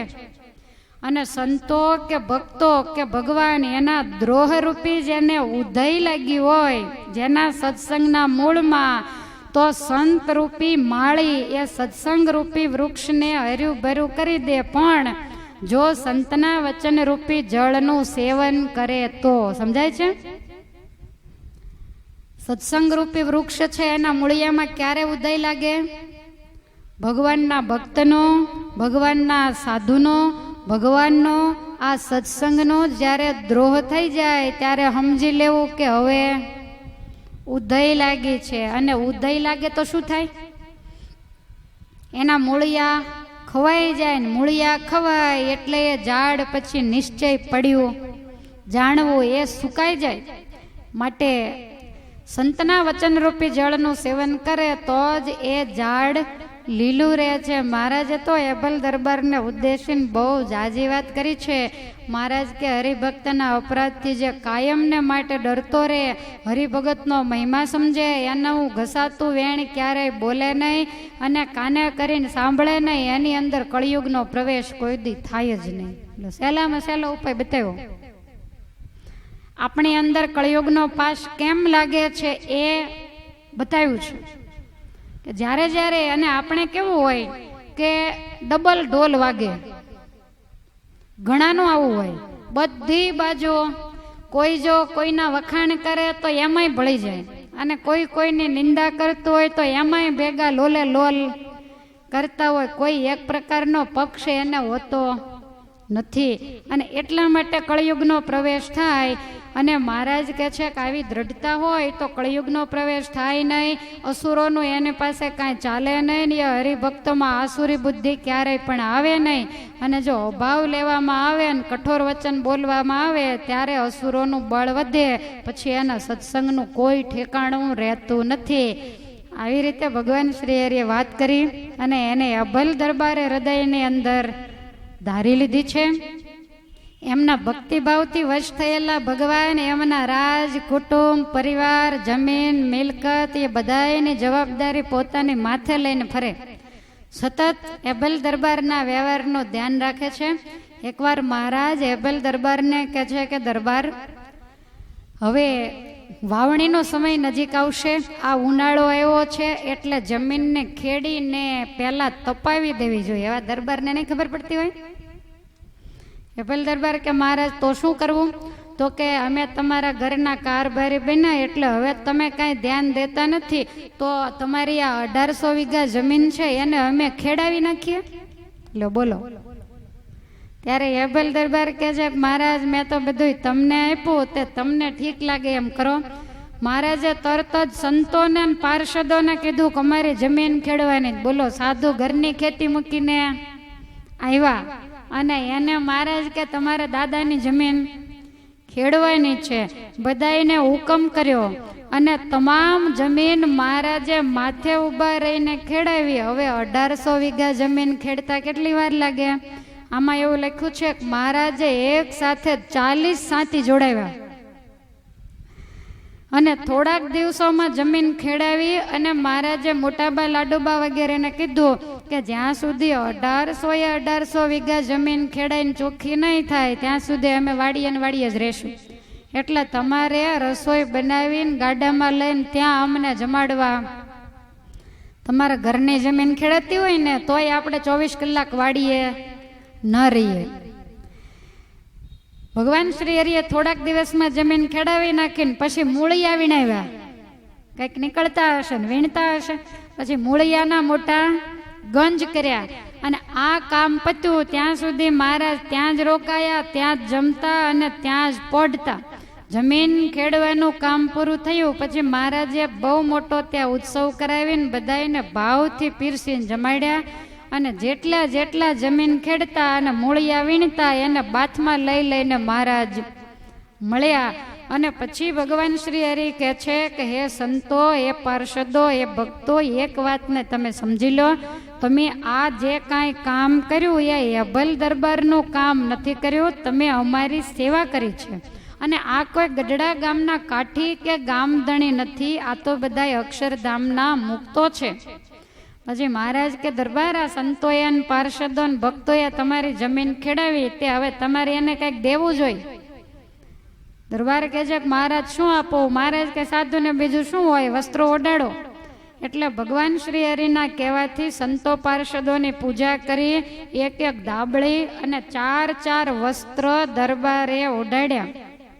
પછી મહારાજ જમીન ખેડનારાને એવું કહેવા માંડ્યા કે બલિ રાજાએ તો અમને 4 મહિના પૂરતા વશ કર્યા, પણ અભય રાજાએ તો અમને કાયમને માટે એના કારભારી બનાવી દીધા. પછી ભગવાન શ્રી હરિ સાંજ સુધી પરમહંસ સંન્યાસી અને બ્રહ્મચારીઓની સાથે ત્યાં રહ્યા, કીર્તન ભક્તિ થઈ. સાંજે એ જ વાડીમાં આરતી ધૂન વગેરે કરી અને પછી ભગવાન શ્રી હરિ ત્યાં રીંગણા અને વડીનું શાક બનાવેલું. તે શાક, પૂરી અને પાપડ વગેરે જમ્યા અને અભય રાજાને પ્રસાદી આપી અને પછી બધાએ દરબારમાં આવ્યા. આમ ભગવાન શ્રી હરિ એ અભલ દરબારની મહારાજ જ્યારે સાથી હાલતા હોય ત્યારે બેસી ન રહી, સાતીની પાછળ પાછળ ફરતા જાય. એ મૂળિયા વગેરે કાંઈક અંદર રહી ગયું હોય તો વળી વાંકા વળીને કાઢતા જાય, જમીનની શુદ્ધિ કરતા જાય. એટલે જ રામ પ્રતાપભાઈએ કીધું ને, કાઠીના નોકર થઈને રહ્યા ને અમારા ત્રિકોણી આમ ચીબડા ખેંચી નાખ્યા. મોકલાતા શા માટે? ઘાસ કાઢવા માટે. મહારાજ કે હવે ઘાસ કાઢે, ઘાસ જાજો ને હિન્દુસ્તાનના ખેતર તો આમ થાય, તમે શું વાવ્યું છે એની હજી આપણને ખબર નથી પડતી. તો ભગવાન શ્રી હરિ આવી રીતે દરબારની તમામ જમીનની અંદર વિચર્યા છે અને એટલા માટે જ ગઢડાની રજોરજ પ્રસાદીની છે એવું સંતોની કલમે લખાયું છે કે ધન્ય સીમ ક્ષેત્ર વાવ્ય ખળા રે કર્યા હરિએ પવિત્ર સઘળા રે. ધન્ય સીમ ક્ષેત્ર વાવ્ય ખળા રે કર્યા હરિએ પવિત્ર સઘળા રે. ધન્ય સીમ ક્ષેત્ર વાવ્ય ખળા રે કર્યા હરિએ પવિત્ર સઘળા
તમામ સીમ, તમામ ખેતરો, વાવ, કૂવા, તળાવ કે ખળા જે કાંઈ છે એ ભગવાનની પ્રસાદીની રજ વગરનું કાંઈ નથી.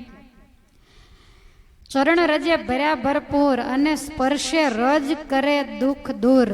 એ રજનો સ્પર્શ થાય તો જીવાત્મા આધિ વ્યાધિની ઉપાધિમાંથી મુક્ત થઈ જાય. સ્વામી નિષ્કુળાનંદજી પુરુષોત્તમ પ્રકાશમાં એવું કહે છે કે ધરતીના જે ભાગ છે ને એને શબ્દે કરીને વર્ણવાય એવું નથી. કોઈ પણ પાપી ત્યાં પ્રાણ છોડે તો એ ભગવાનના ધામને નિશ્ચય પામે છે. ધન્ય વાડી વૃક્ષની છાય, હરિસ્પર્શ વિના નથી કાંઈ. વાડીઓની અંદર કેટલાય બાવળિયાના વૃક્ષ હતા. હવે બાવળિયા તો આપણી ગણતરીમાં કાંઈ નહીં. તો ભગવાન શ્રી હરિ અવારનવાર એ બાવળિયાના વૃક્ષની નીચે બિરાજમાન થતા અને પછી મહારાજ એમ કહેતા સંતો આ બાવળિયાના કેવા ભાગ્ય છે. આપણા ઈષ્ટદેવ છે અને આપણે એના ગુણ અને મહિમાને ગાઈએ એ કોઈ નવી વાત નથી. પણ પુરુષોત્તમ પોતાને મુખે કરીને કહેતા. તમે કોઈ દી સાંભળ્યું કે શ્રી કૃષ્ણ ભગવાને ગોપીઓને એવું કીધું કે હું સાક્ષાત ભગવાન છું, મારામાં હેત રાખો એવું કંઈ? જ્યારે ભગવાને રાસ ક્રીડા કરી અને ગોપીઓ વૃંદાવનમાં ગયા ત્યારે ભગવાને ના પાડી કે અહીંયા રાત્રિના સમયે મારી પાસે આવવું એ સ્ત્રીઓનો ધર્મ નથી, માટે પાછા જાઓ, તમે બધા ગૃહસ્થ છો. કેટલી સાધનાને અંત ગયા હતા પણ ભગવાને ક્યારેય પોતાનું પુરુષોત્તમપણું પોતાના મુખે પોતાના આશ્રિતોની પાસે ગાયું નથી. હા, જ્યારે બહુ તકલીફ પડી ગઈ અને એવું લાગ્યું કે અર્જુન હથિયાર મૂકી દેશે તો શું થશે, ત્યારે પાછા સીધા થઈ ગયા. ત્યારે કહ્યું કે આ દુનિયામાં જે કાંઈ કરું છું અર્જુન હું કરું છું, તું તો માત્ર નિમિત્ત છે.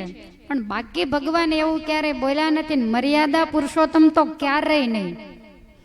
આખું રામચરિત માનસ વાલ્મીકી રામાયણનો અભ્યાસ કરો. ભગવાન પોતાના મુખે એમ બોલ્યા હોય કે અમે જીવોના કલ્યાણ માટેના ધર્મનો નાશ કરવા માટે અહીંયા આવ્યા છીએ, ક્યારેય પણ નથી બન્યું. અને આજ પુરુષોત્તમ નારાયણ મન મૂકીને વારંવાર વરસે છે. અને એટલા માટે નિષ્કુળાનંદ સ્વામીએ કીધું કે પડ્યા સાકરના કરા અને વર્ષા મોતીડાના મેઘ. વરસાદ આવે, બરફની કાંકરીઓ પણ પડે, પણ સાચા મોતીડા ક્યારેય ન પડે. આપણે નસીબદાર છીએ કે 200 વર્ષ પહેલા જબરો વરસાદ થયો અને એમાં મોતીડાના વરસાદ વરસ્યા. એટલા બધા વરસાદ વરસ્યા કે એ વખતે લેનારા થાકી ગયા અને પછી પડ્યું રહ્યું આપણા ભાગમાં બધું આવી ગયો. નહીતર ક્યારેક એકલા બેસીને વિચારીએ તો એમ થાય ક્યાં જીવની કરણી અને ક્યાં પુરુષોત્તમ નારાયણની આ દુર્લભમાં દુર્લભ પ્રાપ્તિ. સ્વામી કે તપે કરીને ખપી જવાય તોય એ ધામે. કેટલા ઋષિમુનિઓ સાધના કરતા. તમે કોઈ દી સાંભળ્યું કે એને સ્વપ્નમાં અક્ષરધામ આવ્યું? કોઈ ઓળખતું પણ નહોતું. વર્ષોની સાધનાઓને અંતે સાધના પૂર્ણ કરી અને પાછા સંસારમાં જોડાયાનો અધોગતિ થયાના દાખલા છે. બાકી ભગવાન પ્રગટ પુરુષોત્તમનો યોગ થયાના દાખલા નથી. અને એ અનહદ કૃપા આજે આપણા ઉપર ઠાકોરજીએ ગમે તે કારણથી કરી, પણ કરી તો છે જ. અને આપણે પાછા એવું કહેતા હોઈએ કે પૂર્વનું પુણ્ય પ્રગટ થયું જ્યારે સ્વામી નારાયણ મળ્યા ત્યારે. ગમે તે સુકૃતો ઉદય થયા હોય, ભગવાનની અકારણ કરુણા હોય, પછી પાછા તમે જુઓ સાવ અંગૂઠા છાપ હોય, એક ને એક બે થાય એની ખબર ન હોય, પણ તોય એમ કે ન ગઈ ગંગા ગોદાવરી કાશી ઘેર બેઠા મળ્યા અક્ષરવાસી. 3 વખત જમી લે તપરે તીર્થમાં હું કાંઈ નવ જાણું, તોય સેજે સેજે હું તો સુખડા રે માણું. 11ના દિવસે 3 વખત ફરાળ કરી અને તોય પાછા સહેજે સહેજે હું તો સુખડા રે માણું. તો આવી ગઢપુરની આ પવિત્ર ધરતી સ્વામીએ તો લખતા લખતા પછી થાકી ગયા ત્યારે એવું લખ્યું કે 100 અગ્ર સમાન અવની નથી વણ સ્પર્શે પાવની. સોય અગ્ર એટલે ખબર પડે ને, સોયની અણી. તો એ અણી મૂકો ને એટલી પણ ધરતી ગઢપુરમાં પ્રસાદીની થયા વગરની નથી. ગઢપુરની આજુબાજુમાં અઢી ગામની ધરતી ચારેય બાજુની એવી છે કે સોયની અણી જેટલી જગ્યાએ ભગવાનનું પગલું ના પડ્યું હોય એવું નથી. તમે જે ઘરની અંદર વર્ષોથી રહેતા હો તો એ ઘરમાં તમારું પગલું ક્યાં ન પડ્યું હોય, તમારો હાથ ક્યાં ન અડ્યો હોય. તો આ ઠાકોરજીનું ઘર હતું. એ 1800 વીઘા જમીનમાં ઠાકોરજીએ પગલા પોતાની માની અને પાડ્યા છે. એટલા માટે આ ધરતીના ગુણ ગાતા સંતો થાકતા નથી. દરબારગઢના ગુણ તો બહુ શાસ્ત્રોમાં ગવાયા અને તમે સાંભળ્યા. મારે તો દાદાની વાડીઓના જ ગુણ ગાવા છે. એક દિવસ ભગવાન શ્રી હરિ અભય રાજા અને ઉત્તમ રાજા સહિત નદીને સામે કાંઠે જ્યાં વોકળી અને ગેલો ભેગા થાય છે એ જગ્યાએ ગયા. તમે બધા દર્શન કર્યા છે, જેને ઓરિયો કહેવામાં આવે છે. જે ઓરિયાને સામે કાંઠે જમીન છે ત્યાં સ્વરૂપાનંદ સ્વામી અને ભાઈ રામદાસ સ્વામીનો અંતિમ વિધિ કરવા મહારાજ ગયેલા. ત્યાં બે ઓટા આજે પણ દર્શન આપે છે. અને અત્યારે તો વળી સરસ મજાનું પાણી પણ હશે, પણ આપણે સમય નથી. તો આ જે ઓરિયો એ મહારાજે એ વખતે બંધાવેલો છે. પહેલા તો એમને એમ સીધું પાણી જતું રહેતું, પાણી રોકાતું નહીં. અને ઉન્મદ ગંગા અતિ ઉતાવળી વહેનારી નદી, ઘડીક વારમાં પૂર આવે ને વળી પાછું પાણી શમી જાય, ઓછું થઈ જાય. એટલે મહારાજને એમ થયું કે ભલે દરબારનું આ ખેતર એ કાયમને માટે વાડી બની જાય ને કાયમ પીવે. મહારાજ કે અહીંયા બંધ બાંધી અને આપણે ઓરિયો બંધાવો છે તો અહીંયા સરસ મજાનો બગીચો વગેરે પણ કરી શકાય. એટલે ભગવાન શ્રી હરિએ એબલ દરબારને કહ્યું કે દરબાર આ જગ્યાએ ઓરિયો બંધાવ્યો હોય તો ફૂલવાડી બહુ સારી થાય અને અમારે અહીંયા મહાભારતની કથા વંચાવી છે. ત્યારે એબલ દરબાર કહે છે કે મહારાજ કાંઈ વાંધો નહીં. મહારાજ કે તમારે કાંઈ ધ્યાન રાખવાનું નથી. આ કામ જોતા અંદાજ એવો આવે કે 2 મહિના સુધી તો આનું કામ ચાલે જ. તમારે ખાલી અમારા માટે સંતો અને ભક્તો સેવા કરે એના માટે રસોઈ દરબારગઢમાંથી પહોંચાડી જાય. બાકી ઓરિયો બંધાવવાનું જે કામ એનું ધ્યાન અમે પોતે રાખશું. પછી અભય રાજા કહે છે કે ભલે મહારાજ. અને મહારાજે ઓરિયાથી ઉગમણા મેદાનમાં એક તંબુ ઊભો કરાવ્યો અને એમાં મહારાજ બિરાજમાન થયા. પછી કડિયાને બોલાવીને વાત કરી કે આટલું કામ કરવાનું કેટલો ટાઈમ લાગે. ત્યારે કડિયાઓ કહે છે કે મહારાજ હું એક નહીં પણ ઝાઝા કડિયાને બોલાવો તો 2 મહિના જેવું તો લાગે. ત્યારે ભગવાન શ્રી હરિ કહે છે કાંઈ વાંધો નહીં. ગઢપુરમાંથી બધા કડિયાઓને બોલાવ્યા. મહારાજ કે પાર્ષદોમાં કોઈને કડિયા કામ આવડતું હોય તો આવી જજો. એમાંય ઘણા હોય. એ બધાને ભેગા કરી અને ઓરિયો બાંધવાનું કામ ચાલુ કર્યું. સવારના પોરથી શરૂ થાય કામ એટલે મહારાજ જઈને બધાને કામે ચડાવ્યા. પછી નિત્યાનંદ સ્વામીને એમ કે તમારું શરીર જબરું, તમારાથી નહીં સેવા થાય માટે તમે મહાભારત વાંચો. એટલે નિત્યાનંદ સ્વામી મહાભારત વાંચે.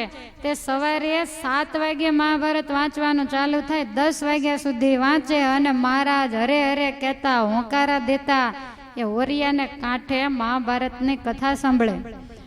પછી મહારાજે એવું નક્કી કર્યું, દરબારગઢમાંથી વાત આવે પણ મહારાજ કે અમે મહાભારતની કથા સાંભળીએ છીએ એટલે અમારા માટે અમે જાતે રસોઈ બનાવશું. મોટા બાને બધાને બહુ ગમ્યું નહીં એટલે થોડાક દિવસ મહારાજને બનાવવા દીધું. 10 વાગે એટલે મહારાજ તરત જ નદીમાં સ્નાન કરી અને પોતાને હાથે રીંગણનું શાક અને બાટી બનાવીને પછી જમે. પછી દરબારમાંથી ભાત આવે એટલે બધા સેવા કરવા વાળાને ભાવથી પીરસીને જમાડે. જેટલું ભાત આવે એમાંથી મહારાજ મન મૂકીને પીરસીને જમાડે. પણ અષ્ટસિદ્ધિ અને નવનિધિ હાજર હોય, જરાય અન્ન ઓછું ન થાય. મહારાજ કે કાંઈ વાંધો નહીં. બપોર પછી થાક્યા હોય ને ત્યારે 4-5 વાગે વળી પાછી બધા એની પંક્તિ કરીને જમાડશું. પછી મહારાજ પોતે જમે, બધાને જમાડીને થોડી વાર પોઢી જાય, બીજા બધાને વિશ્રાંતિ કરવાની આજ્ઞા આપે. પછી બપોરના 2 વાગે એટલે જાગી મુખ મંજન કરી અને બધાને કે કામ ચાલુ કરો ને. 2 મહિને નહીં પૂરું થાય, વળી પાછું કામ ચાલુ કરાવે. અને પછી ભગવાન શ્રી હરિ 2 વાગે મહાભારત સાંભળવા બેસે તે સાંજના 5 વાગ્યા સુધી કથા ચાલે. તેથી લાઈટો નહોતી, પાછું અંધારું થાય ત્યાં બંધ કરવું પડે. અને નિત્યાનંદ સ્વામીને ચશ્મા હતા, ખબર છે ને? 5 વાગે એટલે ભગવાન કથાને પૂર્ણ કરાવે અને પછી ભગવાન જે પરમહંસો પાર્ષદો વગેરે કામકાજ કરતા હોય ત્યાં પાછા કાંટો મારવા જાય. મહારાજ કંઈ કામ કરાવવા જાય, બધાય ના પાડે એટલે મહારાજ ઘોડીનો ઘાસિયો પાથરી અને ત્યાં બેસે અને બધાય કામ કરતા હોય એને દર્શન આપે. અને સાંજે પણ પાછું દરબારમાંથી ભાત આવે એટલે મહારાજ વળી પાછા બધાને પીરસીને જમાડે. પછી શું કરવાનું? સુઈ જવાનું? નહીં, ભજન ક્યારે કરવાનું? પછી પાછા સાંજ પડે એટલે મહારાજ સંતોની પાસે કીર્તન ભક્તિ કરાવે, ઘોડી ગવરાવે, પછી આરતી સ્તુતિ. આપણે તો ઘણી વખત કામકાજમાં આવું બધું ભૂલી જતા હોઈએ. મહારાજ કે વેવાય થાય 1800 વીઘા જમીને ખેડાય, પણ ભગવાન ભૂલાવવા ન જોઈએ. મુક્તાનંદ સ્વામી, નિત્યાનંદ સ્વામી, ગોપાળાનંદ સ્વામી, બ્રહ્માનંદ સ્વામી, આ સંતો બધાય મહારાજની સાથે ત્યાં જ રહેતા. પછી ભગવાન શ્રી હરિ આરતી વગેરે કરાવે અને પછી મહારાજ આ બધાય સંતોને લઈ અને બીડમાં ફરવા માટે જાય. ચરણમાં ચાંખડીઓ પહેરી અને બધાય બીડમાં ફરે. કોઈ અનુભવી ખેડૂતો હોય, સંતો હોય, પાર્ષદો હોય તો એને પૂછે કે આ જમીનને શું કરીએ તો સારી થાય. બધા એની સલાહ લે.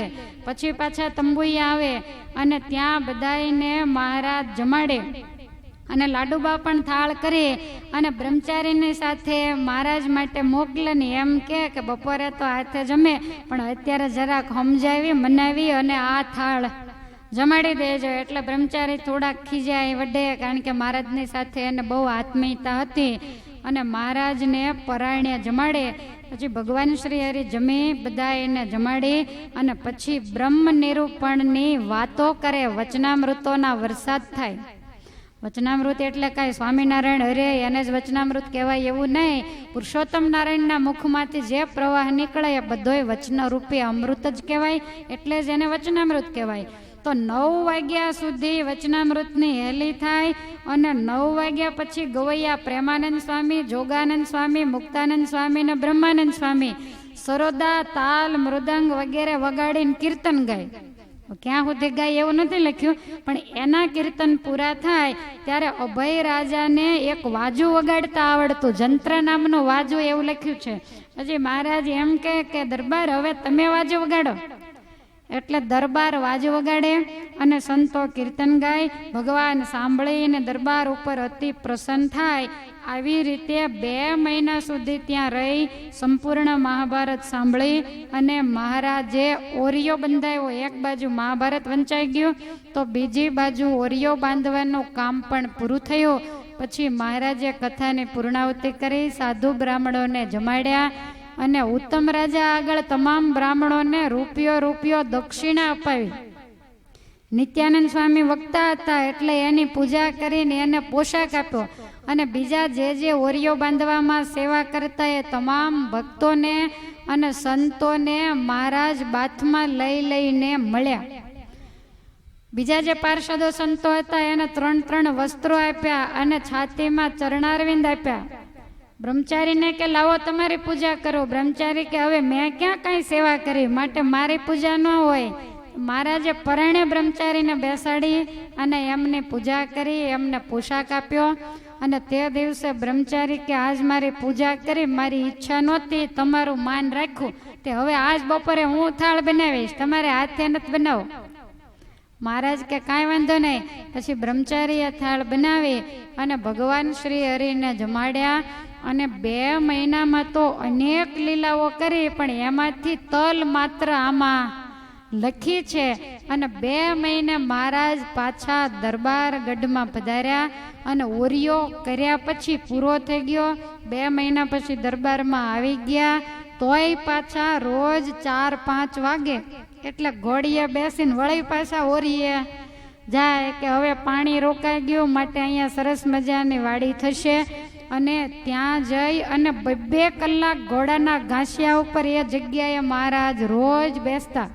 સાંજ વખતે સ્નાન કરતા અને વાડીના મુખિયા તરીકે ગોવિંદાસ અને કપિલદાસ આ 2 પાળાને મોકલેલા. તો એક દિવસ કપિલદાસે આવીને કીધું કે મહારાજ તમે આ બગીચો કરાવીને એમાં આંબા વવરાવ્યા છે, તે રાતે આવીને શિયાળિયા આંબા કાપી જાય છે. મહારાજ કહેતો આ સદાનંદ સ્વામીને તડી જાવ, એ આંબાનું રખેવાળું કરશે. એટલે સદાનંદ સ્વામીને ત્યાં લઈ ગયા. સ્વામીએ જોયું તો રાત્રે શિયાળિયાનું ટોળું આવ્યું, આંબા વાવેલા ને એની વચ્ચે વચ્ચે ચીભડા વગેરે પણ નાખેલું. એટલે શિયાળિયાનું જ્યાં ટોળું આવ્યું એટલે સદાનંદ સ્વામી વિચાર કરે કે હો આ તો 50-60નું મોટું ટોળું આવ્યું ને આને ભગાડે કાંઈ મેળ, આખી રાત વાડી ફરતો દોડવું ત્યારે આ વાડીનું રખેવાળું થાય.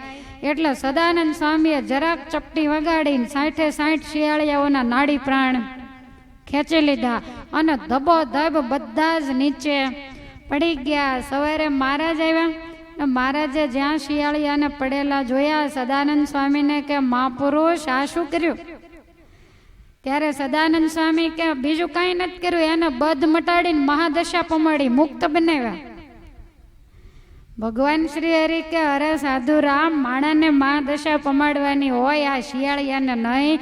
લોકોને એવું લાગશે કે આ બધા મૃત્યુ પામ્યા, ગામમાં ખબર પડશે તો આપણું ખોટું દેખાશે, માટે આને જીવતા કરો. સદાનંદ સ્વામી કે મહારાજ હું ધ્યાનમાં બેઠો છે ને કોઈ ઊંધા ને આડા નવળા ને પડ્યા છે, તે 2 પાળાને મોકલીને બધાને પહેલા ઊભા કરાવો પછી એને હાલતા કરું. મહારાજે પાર્ષદોને મોકલ્યા, તો બધા શિયાળિયાને આમ ઊભા કરાવ્યા 4 પગે. અને પછી સદાનંદ સ્વામીએ જ્યાં ચપટી વગાડી ત્યાં તો એવા બધા ભાગ્યા. ચપટી વગાડતા બંધ થયા ને ત્યાં બધા આમ પાછા વળીને શિયાળિયાએ જોયું અને સદાનંદ સ્વામીએ એવું ભયંકર સ્વરૂપ સિંહ જેવું દેખાડ્યું. તે શિયાળિયાઓ તો ત્યાંથી બૂમો પાડતા પાડતા ભાગ્યા, પાછું વળીને જોતા જાય અને ભાગતા જાય. એ વખતે સદાનંદ સ્વામીને મહારાજ કહે છે, સ્વામી તમારી સામું કેમ જોતા જાય છે? ત્યારે સ્વામી કે મેં એને મારું ભયંકર રૂપ દેખાડ્યું એટલે હવે કાલથી વાડીની ઉપાધિ હવે આ વાડીમાં એ ક્યારેય નહીં આવે. મહારાજ બહુ પ્રસન્ન થયા. મહારાજ કે તમે તો બહુ જલ્દી કામ પતાવ્યું, માટે આજ અમારો પ્રસાદીનો થાળ તમને આપશું. થાળ આવ્યો, મહારાજ જમ્યા અને સદાનંદ સ્વામીને પ્રસાદી આપી. સદાનંદ સ્વામી કે કપિલદાસ ને ગોવિંદદાસ બે પાળાને થોડી થોડી દ્યો.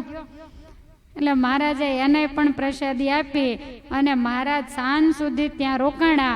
અને તમામ આંબા વગેરે મહારાજે પોતે ત્યાં રોપાવેલા, માટે આ જમીન અતિશય પ્રસાદીની છે. બસ સાર આ નીકળે છે. આ બધી લીલાઓ મહારાજે ત્યાં કરી તો આ જમીનને મહાપ્રસાદીને કીધી છે. અને એ જે વોંકળી છે એ વોંકળીને કાંઠે ખીજડાથી આથમણો દાદા ખાચરનો એક કૂવો જે હાલ છે. તેથી ઉત્તરમાં હવે તમારે સ્પેશિયલ આની પંચતીર્થી કરવી પડે તો અમે તમને આંગળે ચીંધીને બતાવીએ. બાકી આમાં વારે વારે આ જગ્યાએ અને આ જગ્યાએ હું ડખો કરું તો કથા તૂટી જાય. એટલે તમારે આ જ પાડવાની, કૂવો હશે જ એમ. તો એના ઉત્તરમાં દાદા ખાચરનું જે ખેતર હતું એમાં વધારે વરસાદ પડવાથી ખેતરમાં વેળ કેતા ધોવાણ થઈ ગયેલું. હવે ધોવાણ થયું હોય ત્યાં પુરાણ પૂરવું પડે અને જ્યાંથી પાળો તોડીને પાણી ખેતરમાં આવ્યું હોય એ પાળાને પણ મજબૂત કરવો પડે. તો ભગવાન શ્રી હરિએ સંતો અને પાર્ષદોને આજ્ઞા કરી કે દાદા ખાચરનું ખેતર માટી નાખીને બાજુમાં જ બધા વોંકળા વગેરે હોય તો એમાંથી માટી લઈ નાખે. તમને કંટાળો નથી આવતો ને? આ તમારું જ બધું આવે છે. આવું તમે પહેલા કર્યું હશે. તો સંતોને કહ્યું કે અમે અહીંયા જ પર્ણકુટી બંધાવી અને જ્યાં સુધી આ કામ નહીં પતે ત્યાં સુધી રહેશું અને તમે આ જમીનની અંદર પૂરણી પૂરી દો ને પછી આ પાળો છે એને બરોબર બાંધી દો. ત્યારે બધા પાળાઓ કહે છે કે મહારાજ અમને કામ વેચી દો, જે કરે એ કરે ને બીજા નથી કરતા. એટલે ભગવાન શ્રી હરિએ બધાને કામ વેચી દીધું. 15 દિવસ સુધી આ જમીન પૂરવાનું કામ ચાલ્યું. પછી બ્રહ્મચારી કહે છે કે મહારાજ હવે પાળા એની રીતે એનું કામ કરે છે તો તમારે અહીં શું કામ દરબારમાં અવતર્યો? તો મહારાજ પછી સાંજ પડે એટલે દરબારમાં જતા રહે અને આખો દિવસ મહારાજ ત્યાં આવી અને બેસે. ક્યારેક ક્યારેક મકાઈ વગેરે થયું હોય તો વઘારિયા ડોડા જમે, ક્યારેક બાજરાનો પોંક, ક્યારેક કૂણા ચીબડા, મીઠું અને મરી નાખીને જમતા. એમ કાંઈ જેવા તેવા નહોતા. અને પછી બધાને મહારાજ પ્રસાદી આપતા. જમવાનો ઈશક એવો કે સીધી બધાય સેવા કરનારાને વેચે તો ન લે, એટલે એમાંથી થોડુંક મહારાજ જમે. ક્યારેક તલ સાંકળી બનાવીને મોટાબા મોકલતા, ક્યારેક તલને સાકર મોકલતા, ક્યારેક પાકા ચીબડા સુધારી અને મહારાજ બધાયને ભાવથી જમાડતા. પછી પાછા સાંજે દરબારમાં જાય ત્યારે એવું કે પાછા સવારમાં ટાઈમે તમારે કામે લાગી જજો, અને હવે જમીનનું પુરાણ થઈ ગયું પણ પાળો મજબૂત કરજો, જેથી કરીને બીજી વાર ધોવાણ ન થાય. આવી રીતે કીધેલું. ભગવાન શ્રી હરિ ગયા. એમાં એક દિવસ બન્યું એવું કે બધાએ પાર્ષદોને પોતપોતાની રીતે કામ ચીંધેલું, તો જેટલો પોતાના ભાગનો પાળો બાંધવાનો હતો એટલો બધાએ બાંધી દીધો. હવે સદાનંદ સ્વામી બરોબર કંઈક ગામમાં ગયેલા, એટલે સ્વામી આવ્યા એટલે આ કપિલદાસ ને ગોવિંદદાસ ને પાળાઓ કહે છે કે સ્વામી આ તમારો ભાગ છે, તમે બાંધી દો. ત્યારે સદાનંદ સ્વામી કહે છે કે તમે બાંધો ને, તમારે શું કામ છે? ત્યારે આ પાર્ષદોએ સદાનંદ સ્વામીની ઠેકડી કરી, મશ્કરી કરી કે કાયમ મહારાજની સાથે રહ્યો છો તો તમે તો મહારાજના બેડિયું લાડવા બગાડ્યા. આવી રીતે મશ્કરી કરીને સદાનંદ સ્વામીને ચાનક ચડી ગઈ. સદાનંદ સ્વામી કે લાડવા તો તમે બગાડો, માટે પાળો તો હું નહીં જ કરું, તમારે જ કરવો પડશે.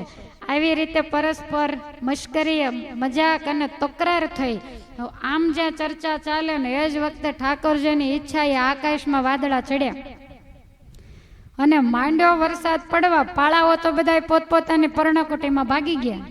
સદાનંદ સ્વામી એકલા, એના ભાગનું કામ બાકી. મહારાજ કહીને ગયા હતા સૌનું કામ સૌ કરી નાખજો. સદાનંદ સ્વામી કે વરસાદ ચાલુ થયો માટે ક્યાં લેવા જાવે? અને સદાનંદ સ્વામી જે પોતાની જગ્યા બાકી હતી ને ત્યાં પલોઠી વાળીને આડા પાળે બેસી ગયા. અને જોતામાં એટલો બધો ધોધમાર વરસાદ પડ્યો, પાણી આ બાજુ આવવા માંડે. પણ બન્યું એવું, સદાનંદ સ્વામી બરોબર આડા બેઠેલા અને આત્મારૂપ થઈ ગયા. માથું ઊંચું રાખેલું, પ્રાણાયામ કરીને સ્વરૂપ નિષ્ઠાના જોરથી વાયુને રૂંધીને સમાધિ ચડાવી દીધી. એના માથે થાય અને ધીમું ધીમું પાણી જતું રહે, પણ જે વધારે ધોવાણ થાય એ પ્રવાહને પોતે રોકી લીધો.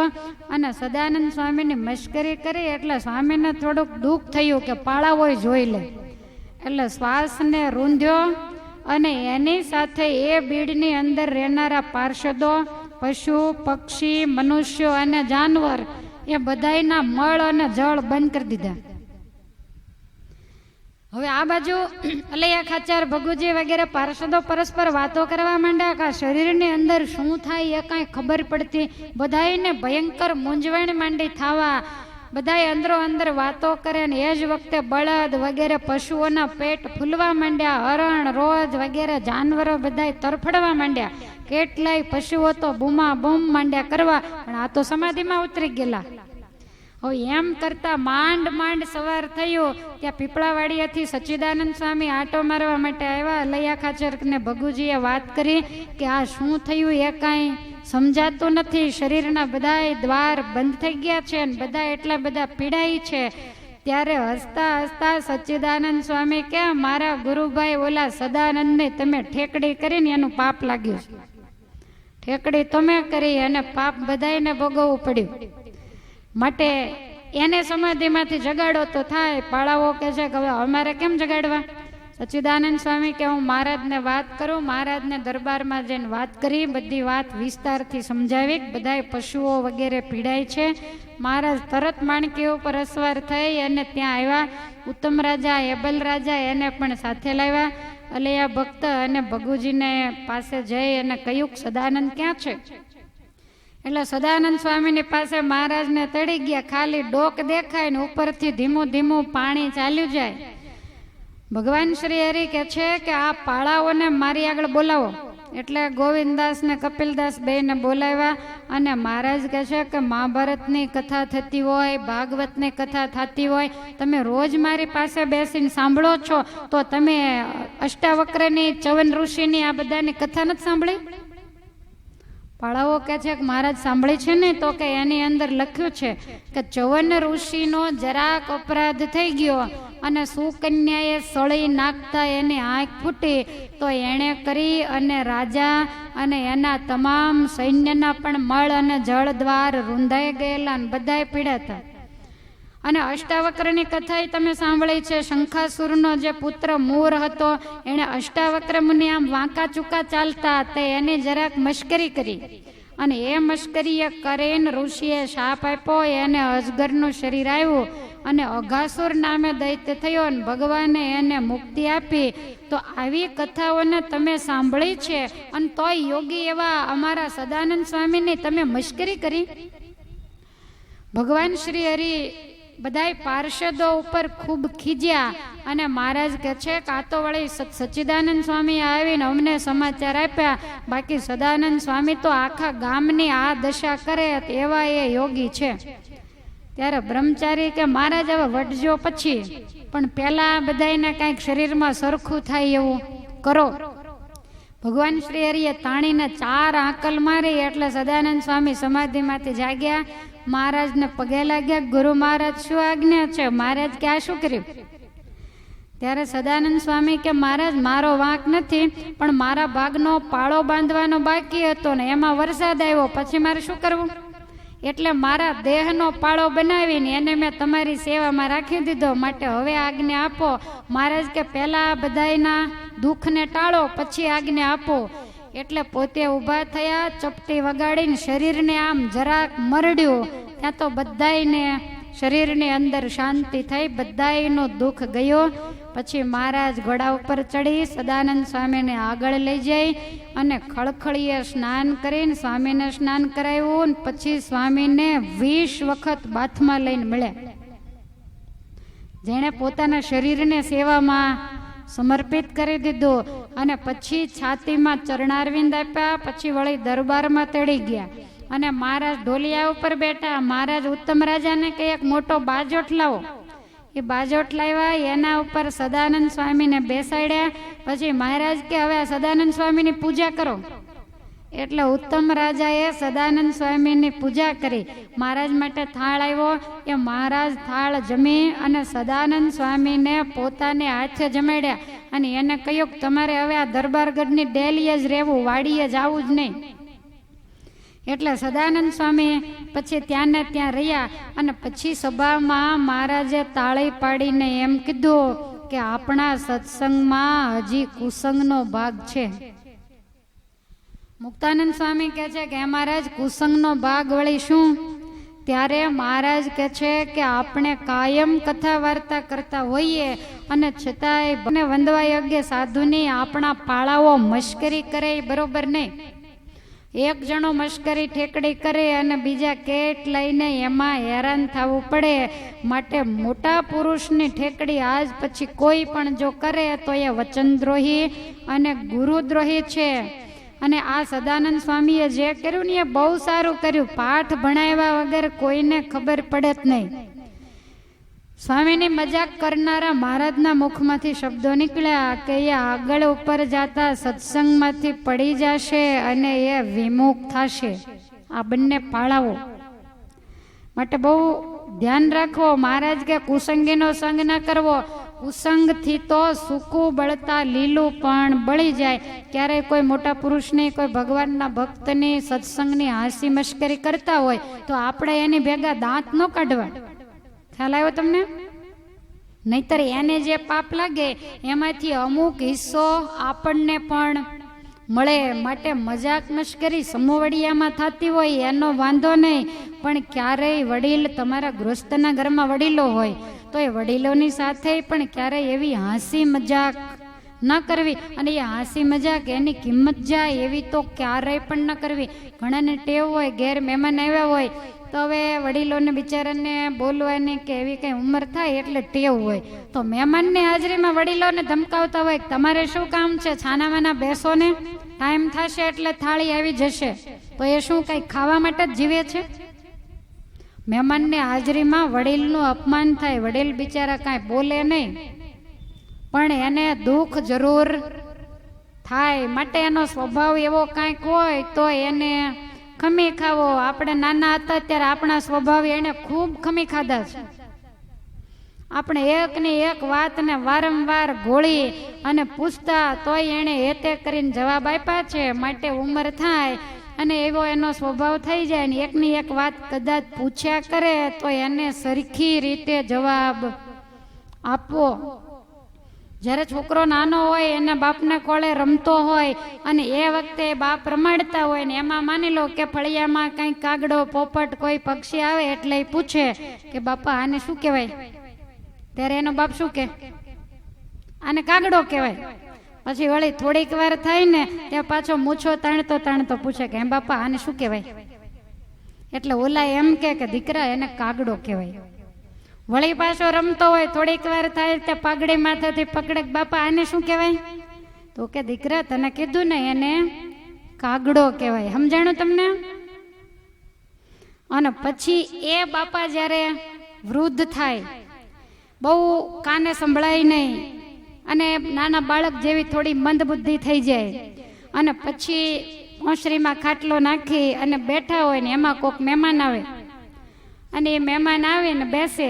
આને તો બહુ સંભળાતું ન હોય એટલે છોકરો પાછો યુવાન થયો હોય એ એની બાજુમાં બેઠો હોય એટલે ઓલા દાદા ધીમે રહીને પૂછે કે દીકરા કોણ આવ્યું, એટલે ઓલા કે ભાઈ રણછોડ કાકા આવ્યા. સારું. થોડી વાર થાય ને તો અમને મંદ બુદ્ધિ થોડી બાળક જેવી હોય એટલે પૂછે કે કોણ આવ્યું, કીધું ને તમને એકવાર, કેમ લાગે તમને થાય કે નહીં ગરમ?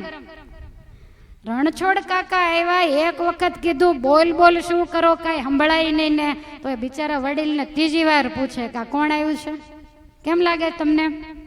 તેથી ઓલો કાગડો સંભાળવો, આમ નહીં કે આપણે 5 વાર પૂછતા ને તો એતે કરીને માથે હાથ ફેરવીને એમ કહેતા કે દીકરા આને કાગડો કહેવાય. તો આ વાતને એ દીકરો ગમે એવડો થાય ને એને ક્યારેય ન ભૂલવી જોઈએ. એને હેતે કરીને તમે એમ કહો કે આ વ્યક્તિ આવી અને ગુસ્સો કરીને કહો, હવે એની બાળક જેવી બુદ્ધિ થઈ ગઈ છે એટલે એવું બોલે, તો તમે બાળક હતા ત્યારે એણે સહન કર્યું તો તમારે થોડુંક સહન કરવું પડે. માટે આવો વડીલો પ્રત્યે ઘણા માજીઓને એવી ટેવ હોય અને તમારો તરત મગજ હવે ઘણા દિવસથી અહીંયા અમારી ભેગા, હવે ભાઈ ભેગા જાઓ એવું બોલતા પહેલા જીભ કપાઈ જવી જોઈએ. તમને આકરું તો પડશે. આની કરતા તમને એમ થશે કે અબલ ખાચરના બીડની વાત હારી હતી. વડીલોને અપમાન એનું ક્યારેય પણ ન કરાય. એની સાથે એને તમારી પાસે શું આશા હોય? એને તમારી પાસેથી સારા કપડાં જોતા હોય કે એને ક્યાંય સારા પ્રસંગે જવું હોય? તમે એને સારા અને મીઠા વેણે બોલાવો એ જ આશા એને એની પાસે હોય. દીકરો ક્યાંય ધંધે ક્યાંય બહાર ગયો હોય અને બનવા કાળે બંને માં યા તો પિતા વૃદ્ધ હોય, શરીરમાં થોડી કસર હોય અને સાંજે ઘેર આવે ત્યારે પથારીમાં સૂતા હોય, તો છોકરો આવી અને તરત જ એના ઓશિકા જઈને બેસે, માથે હાથ મૂકીને એમ કે બા કાંઈ તકલીફ થઈ છે, કેમ આજે સૂતા છો? તો ઓલાને ડોક્ટર ન બોલાવવો પડે. સમજ્યા તમે? એને એની દીકરાનો હાથ અડે તે આનો પોણા ભાગનો તાવ.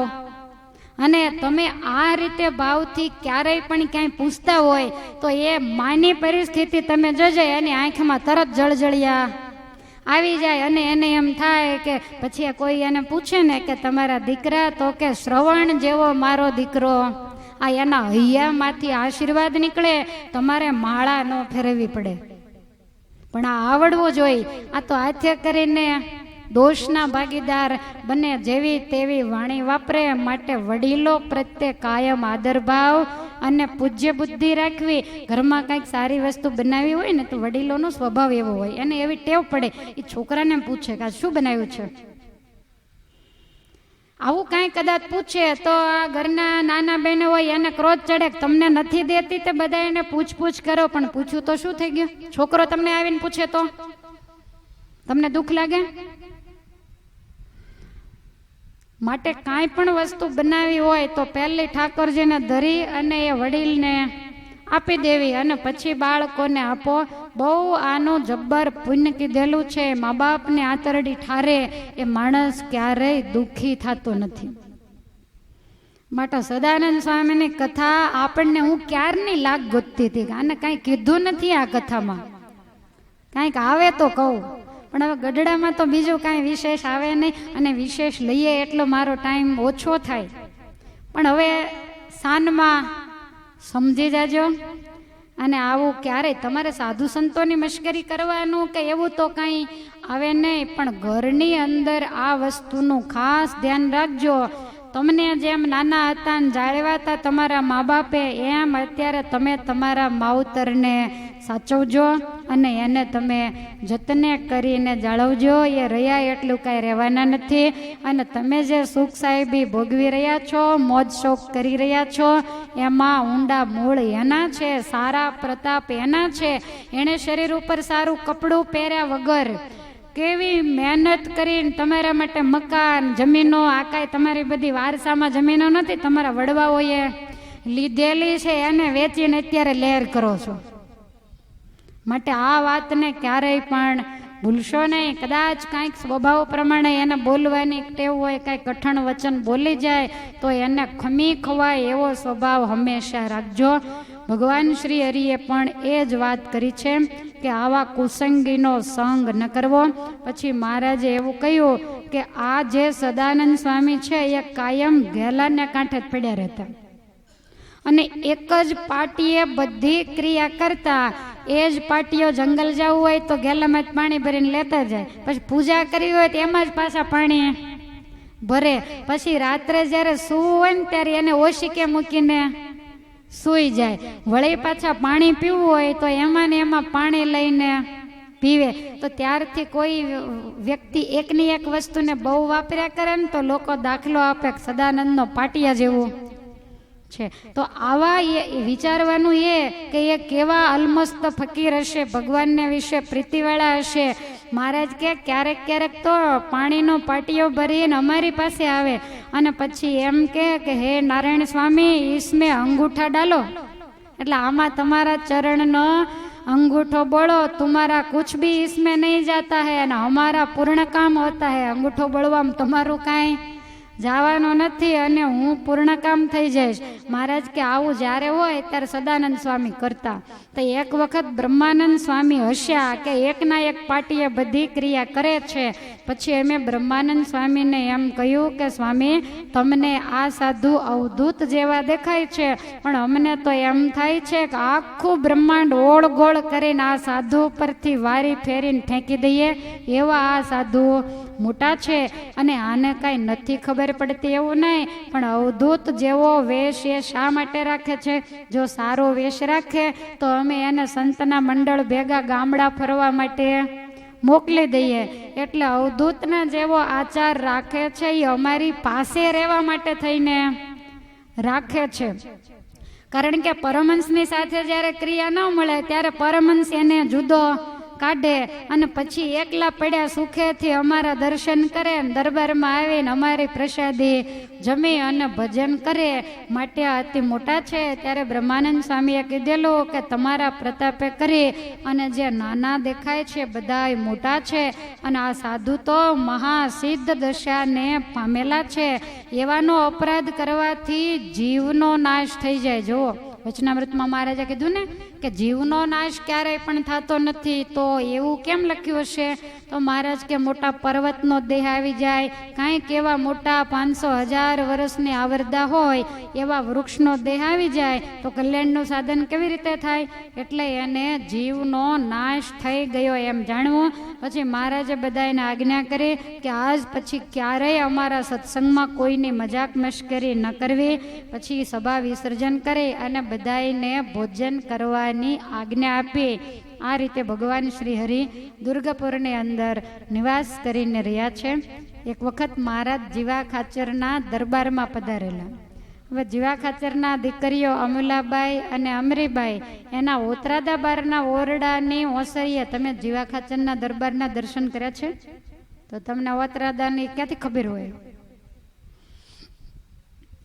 તો મહારાજ માટે ત્યાં ઉતારો આપેલો એટલે સવારમાં મહારાજ માટે થાળ બનાવેલો. તે મહારાજ દૂધ, ચોખા અને સાકર અને એની સાથે ભાતલું. ભાતલું એટલે ગરમ રોટલા બનાવવામાં આવતા હોય એના ઉપર ઘી વગેરે લગાડીને, તો એને ભાતલું કહેવામાં આવે. તો એની સાથે મહારાજ દૂધ, ભાત અને ચોખા સ્નાન કરી અને જમે છે. હવે એ વખતે જીવા ખાચર બાજુમાં બેઠા બેઠા દર્શન કરે છે ને એ જ વખતે એબલ ખાચર પણ મહારાજના દર્શન કરવા આવ્યા. એ જ વખતે મૂળું ખાચર પણ આવ્યા. એટલે મહારાજે જે દૂધ અને ચોખા જમતા એની પ્રસાદી જીવા ખાચરને આપી. ત્યારે જીવો ખાચર કહે છે કે મહારાજ ભાતલાનો કટકો આપો, દૂધ એઠો ન ખવાય. હવે એ વખતે એબલ ખાચર બાજુમાં બેઠેલા, એટલે એબલ ખાચર કહે છે કે મહારાજ જીવા બાપુ ભલા ગોટાવાળા, દૂધની પ્રસાદી મને દઈ દો. એટલે મહારાજે તરત જ દૂધની પ્રસાદી એબલ ખાચરને આપી. એટલે એબલ ખાચર એ દૂધને પી ગયા. પછી મહારાજે જીવા ખાચરને પૂછ્યું કે એઠું દૂધ ખાવામાં શું વાંધો, તમે કયા કારણથી ન ખાધું? ત્યારે જીવા ખાચર કહે છે કે જે એઠું દૂધ જેના એઠું ખાય ને એ એના દૂધ ભાઈ કહેવાય. તો મહારાજ અમે તો રહ્યા કાઠી, તો અમે કોઈના દૂધ ભાઈ ન થઈએ. મહારાજ કે કાંઈ વાંધો નહીં, એબલ ખાચરે પી લીધું એટલે આજથી એબલ ખાચર અમારા દૂધ ભાઈ થયા. અને ભાઈનું ધ્યાન તો ભાઈએ રાખવું જ પડે. એબલ ખાચર કે અરે મહારાજ તમે તો મારા પરમ પિતા છો, પૂર્ણ બ્રહ્મ પુરુષોત્તમ છો, અને તમારી પ્રસાદી માટે તો બ્રહ્માજી માછલું થયેલા. મારા અનેક જન્મના પાપ આ પ્રસાદી ખાવાથી બળી ગયા. મહારાજ કહે છે કે જીવા ખાચરના કીધા પ્રમાણે હવે હું તમારો મોટો ભાઈ થયો, એટલે મારે કાયમ તમારા જ દરબારમાં, હવે ભાઈ હોય એ તો ભાઈના ઘરે જ સારા લાગે, માટે તમારા દરબારમાં રહેવું પડશે. કારણ કે જીવા ખાચરે અમને તમારા દૂધ ભાઈ ઠેરાવ્યા. એવી રીતે મહારાજે વાત કરી. એ જ ફળિયામાં આથમણા બારના ઓરડે મહારાજ પધાર્યા. ત્યાં એક વખત એવું થયેલું કે અમુલાબાઈને કોઈ દ્વેષી માણસે ભોજનમાં ઝેર નાખી દીધેલું. અમુલાબાઈને કાંઈ ખબર નહીં, એમને ઝેર ચડ્યું અને અંતકાળ નજીક આવી ગયો. જીવા બાપુએ વાત કરી એટલે મહારાજ અમુલાબાઈને ઓરડે ગયા. પોતે સૂતેલા એની સામે જોઈ અને મહારાજે હાથ માથે મૂકીને એવું કીધું કે ઊભા થઈ જાઓ, હવે તમને કાંઈ નહીં થાય. અમુલાબાઈ જ્યાં ઊભા થયા ને તરત જ ઉલટી થઈ ગઈ. એટલે જે ઝેર હતું એ અન્ન ભેગું નીકળી ગયું. મહારાજ કે અમુલાબાઈ તમારો કાળ આવી ગયો હતો, પણ આજ અમે કાળ થકી તમારી રક્ષા કરી. અમે જ્યાં પ્રગટ બિરાજતા હોઈએ ત્યાં કાળ માયાની તાકાત નથી કે અમારી આજ્ઞા વિના આવી શકે. સવારનો સમય હતો. અમુલાબાઈએ તરત જ માલપુડાની રસોઈ કરાવી અને સંતોને અને મહારાજને જમાડ્યા. તો આ રીતે જીવા ખાચરનો જે દરબારગઢ છે એ પણ પરમ પ્રસાદીનો. બહુ વાર મહારાજ ત્યાં વિચર્યા અને 25 વર્ષ સુધી કાયમ 50 થી 60 સંતો આ દરબારગઢમાં રહેતા. અને જીવા બાપુની જે હોંસરી છે ને, મહારાજે ઘોડો કુદાવીને સીધો હોંસરીમાં ચડાવેલો. અને હોંસરીમાં જ્યારે ઘોડો ચડે ત્યારે પેલા નેવા વગેરે હોય એ જરા અડી જાય, એટલે મહારાજ ઘોડા ઉપર એકદમ આમ સૂઈ ગયેલા. અને પછી મહારાજે ઘોડાને કુદાવીને છેક મોભારે અડાડેલો. આવી જીવા ખાચરની હોંસરી એનો દરબારગઢ પણ પ્રસાદીનો છે. તો આમ એબલ ખાચર એનો આખો પરિવાર ભગવાનના પગલે કરી અને અતિ ભાગ્યશાળી બન્યો. અને પછી તો દરબાર ભાગ્યશાળી બને એટલે એના ઘરમાં રહેનારા જે કોઈ નોકર ચાકરો ખેતીવાડી કરનારા માણસો બધાય એવા પુણ્યશાળી હશે કે બધા એને કાયમ ભગવાનના દર્શન થાય, સ્પર્શ થાય અને મહારાજનો પ્રસાદ પણ બધાને કાયમ મળતો. એકવાર મહારાજ અક્ષર ઓરડીએ બેઠેલા ને એ વખતે દાદા ખાચરના ભરવાડ જોધા ભક્ત એ મહારાજના દર્શન કરવા આવ્યા. સામે દર્શન કરીને ઊભા રહ્યા. ત્યારે મહારાજ કે જોધા ભગત તમે એવું સાંભળ્યું છે કે તમારી ગાયો બધી તમને વશ થઈ ગઈ છે? લોકોનું એવું કહેવું છે. તો મારે એ જોવું છે કે તમારી ગાયો કઈ રીતે તમને વશ થઈ છે, મને બતાવો તો ખબર પડે. ત્યાં જે જોધા ભરવાડ કહે છે કે મહારાજ મારી ગાયોને મારી ઉપર બહુ હેત, હું સીમમાં ચારવા જાઉં, ગમે એના બીડમાં ગાયોને ચારું, પણ મારું નામ કોઈથી લેવાય નહીં. કોઈ મને જરાક ઉપડતા સાદે બોલાવે અથવા તો જો મને મારે તો ગાયો બધી જઈને એને જીવથી મારી નાખે. ભગવાન શ્રી હરિ કહે છે કે તો મારે તમારી પરીક્ષા કેમ કરવી? ત્યારે જોધા ભરવાડ કહે છે કે મહારાજ હું મારી ગાયોને છોડી અને આ બાજુ વાળું, પછી હું તમારી આગળ આવીને ઊભો રહું, એટલે તમારે જરાક મને જોરથી આંકલ મારીને એક હાથથી થપાટ મારવી અને પછી તમે જોવો મહારાજ કે કાંઈ વાંધો નહીં. એટલે ભગવાન શ્રી હરિના કહેવાથી જોધા ભરવાડે ગૌશાળામાંથી ગાયોને છૂટી મૂકી. એટલે જોધાની પાછળ પાછળ ગાયો આવી અક્ષર ઓરડીના દ્વાર પાસે આમ હાથની શાન કરી એટલે ગાયો બધી ઊભી રહી ગઈ. અને પછી ગાયો જોધા ભરવાડની સામે જ્યાં જોવે ત્યાં મહારાજે ઉપડતે સાથે બોલાવી અને જોધાને એક થપાટ મારી. અને આ જોતાની સાથે જ ગાયો એકદમ હુંકારા કરતી પૂંછડાના ઝંડાને ઊંચા ઉછાળતી મહારાજને મારવા દોડી. ચારેય બાજુથી મહારાજને ઘેરે લીધા. ભગવાનને તો ભાગવું અઘરું પડી ગયું. જોધો ગાયને પાછી વાળે તોય પાછી વળે નહીં. હુંકારા કરવા માંડી જાણે હમણાં મહારાજ ઉપર તૂટી પડશે. અને ભગવાન તો એટલા બધા બીના ઠેકડો મારીને જોધા ભરવાડને ખભે પગ મૂકીને અક્ષર ઓરડીમાં જતા રહ્યા. વાંસળી ઉપર ચડી ગયા અને પછી ગાયો નજીક આવી અને મહારાજની સામે આમ આંખો કાઢતી હોય એમ ઊભી રહી કે અમારા માલિકને તમે તાપલી મારી. પછી મહારાજ કહે છે કે જોધા તમારી ગાયોને હવે પાછી વાળો, આ હજી અમારી સામે કેવી રીતે જોવે છે. એટલે જોધા ભરવાડે શાન કરી એટલે ગાયો તરત જ વાડામાં જતી રહી.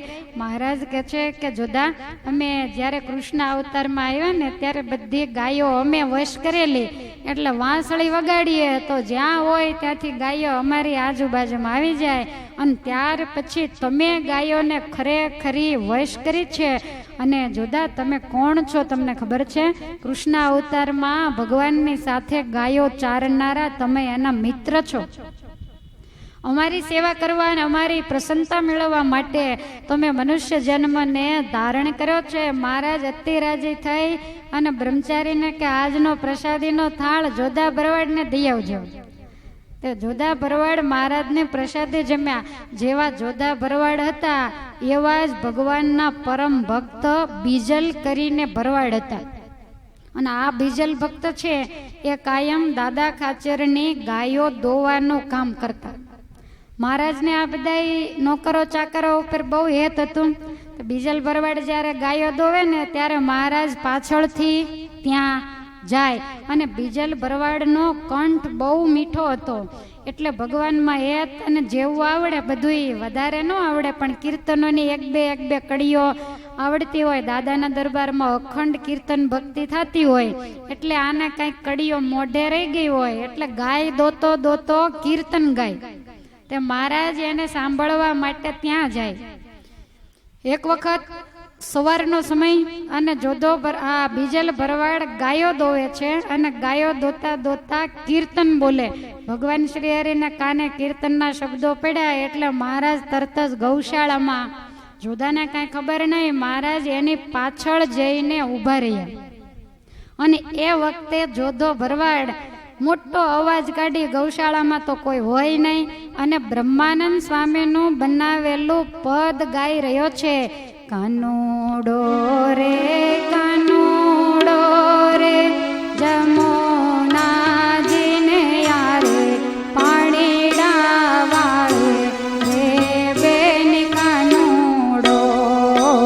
કાનુડો રે કાનુડો રે જમુનાજીને યારે પાણીડા વાળે રે બેન કાનુડો. કાનુડો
બીજલ ભક્ત ગાયો દોતા દોતા આ કીર્તન ગાઈ રહ્યા છે.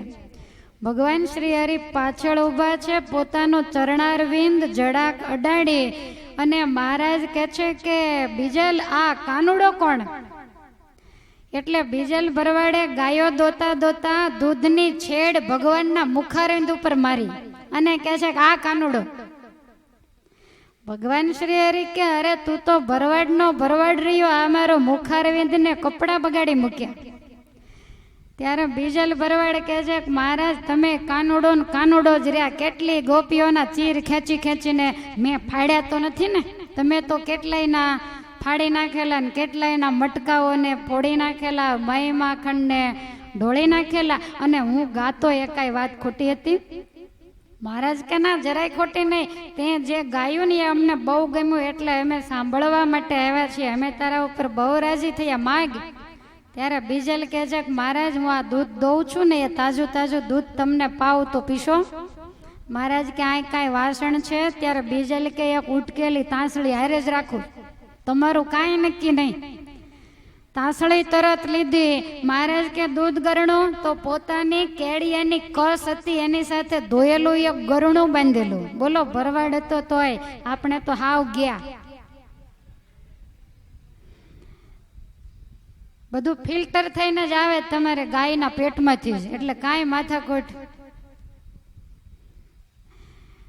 તરત જ ગરણું કાઢી અને મહારાજને દૂધ ગાળે આપ્યું અને એ દૂધ મહારાજે તાંસળી હાથમાં લીધી. મહારાજ કે દરબારગઢમાં જઈને પીએ. બીજલ કે નહીં, આયા નહીં મારી સામે પી જાઓ. બે હાથે તાંસળીને પકડીને ફીણ સોતું દૂધ મહારાજ પી ગયા.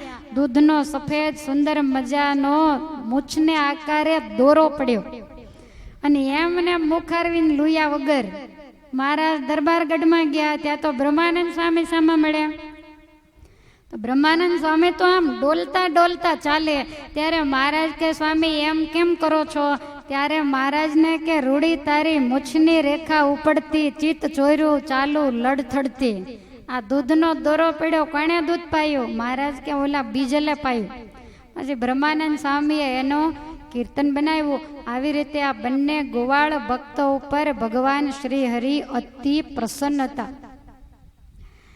હવે તમારે ઘરે જવું છે ને, સભા ઝાંખી પડે ત્યાર પહેલા હું રજા આપી દઉં. હવે એબલ બાપુને ધામમાં મોકલવાના છે. મહારાજ ગઢપુર પધાર્યા, એને 7-7, 8-8 વર્ષના વાણા વાગ્યા છે, પણ એબલ બાપુનો દિવ્ય અંતકાળ અને એનું કારજ ભગવાન શ્રી હરિ કરે છે. એ જે દિવ્ય કથા એને બપોર પછી અત્યારે ભગવાનના મંગલ નામ સાથે કથાને વિરામ. સ્વામિનારાયણ.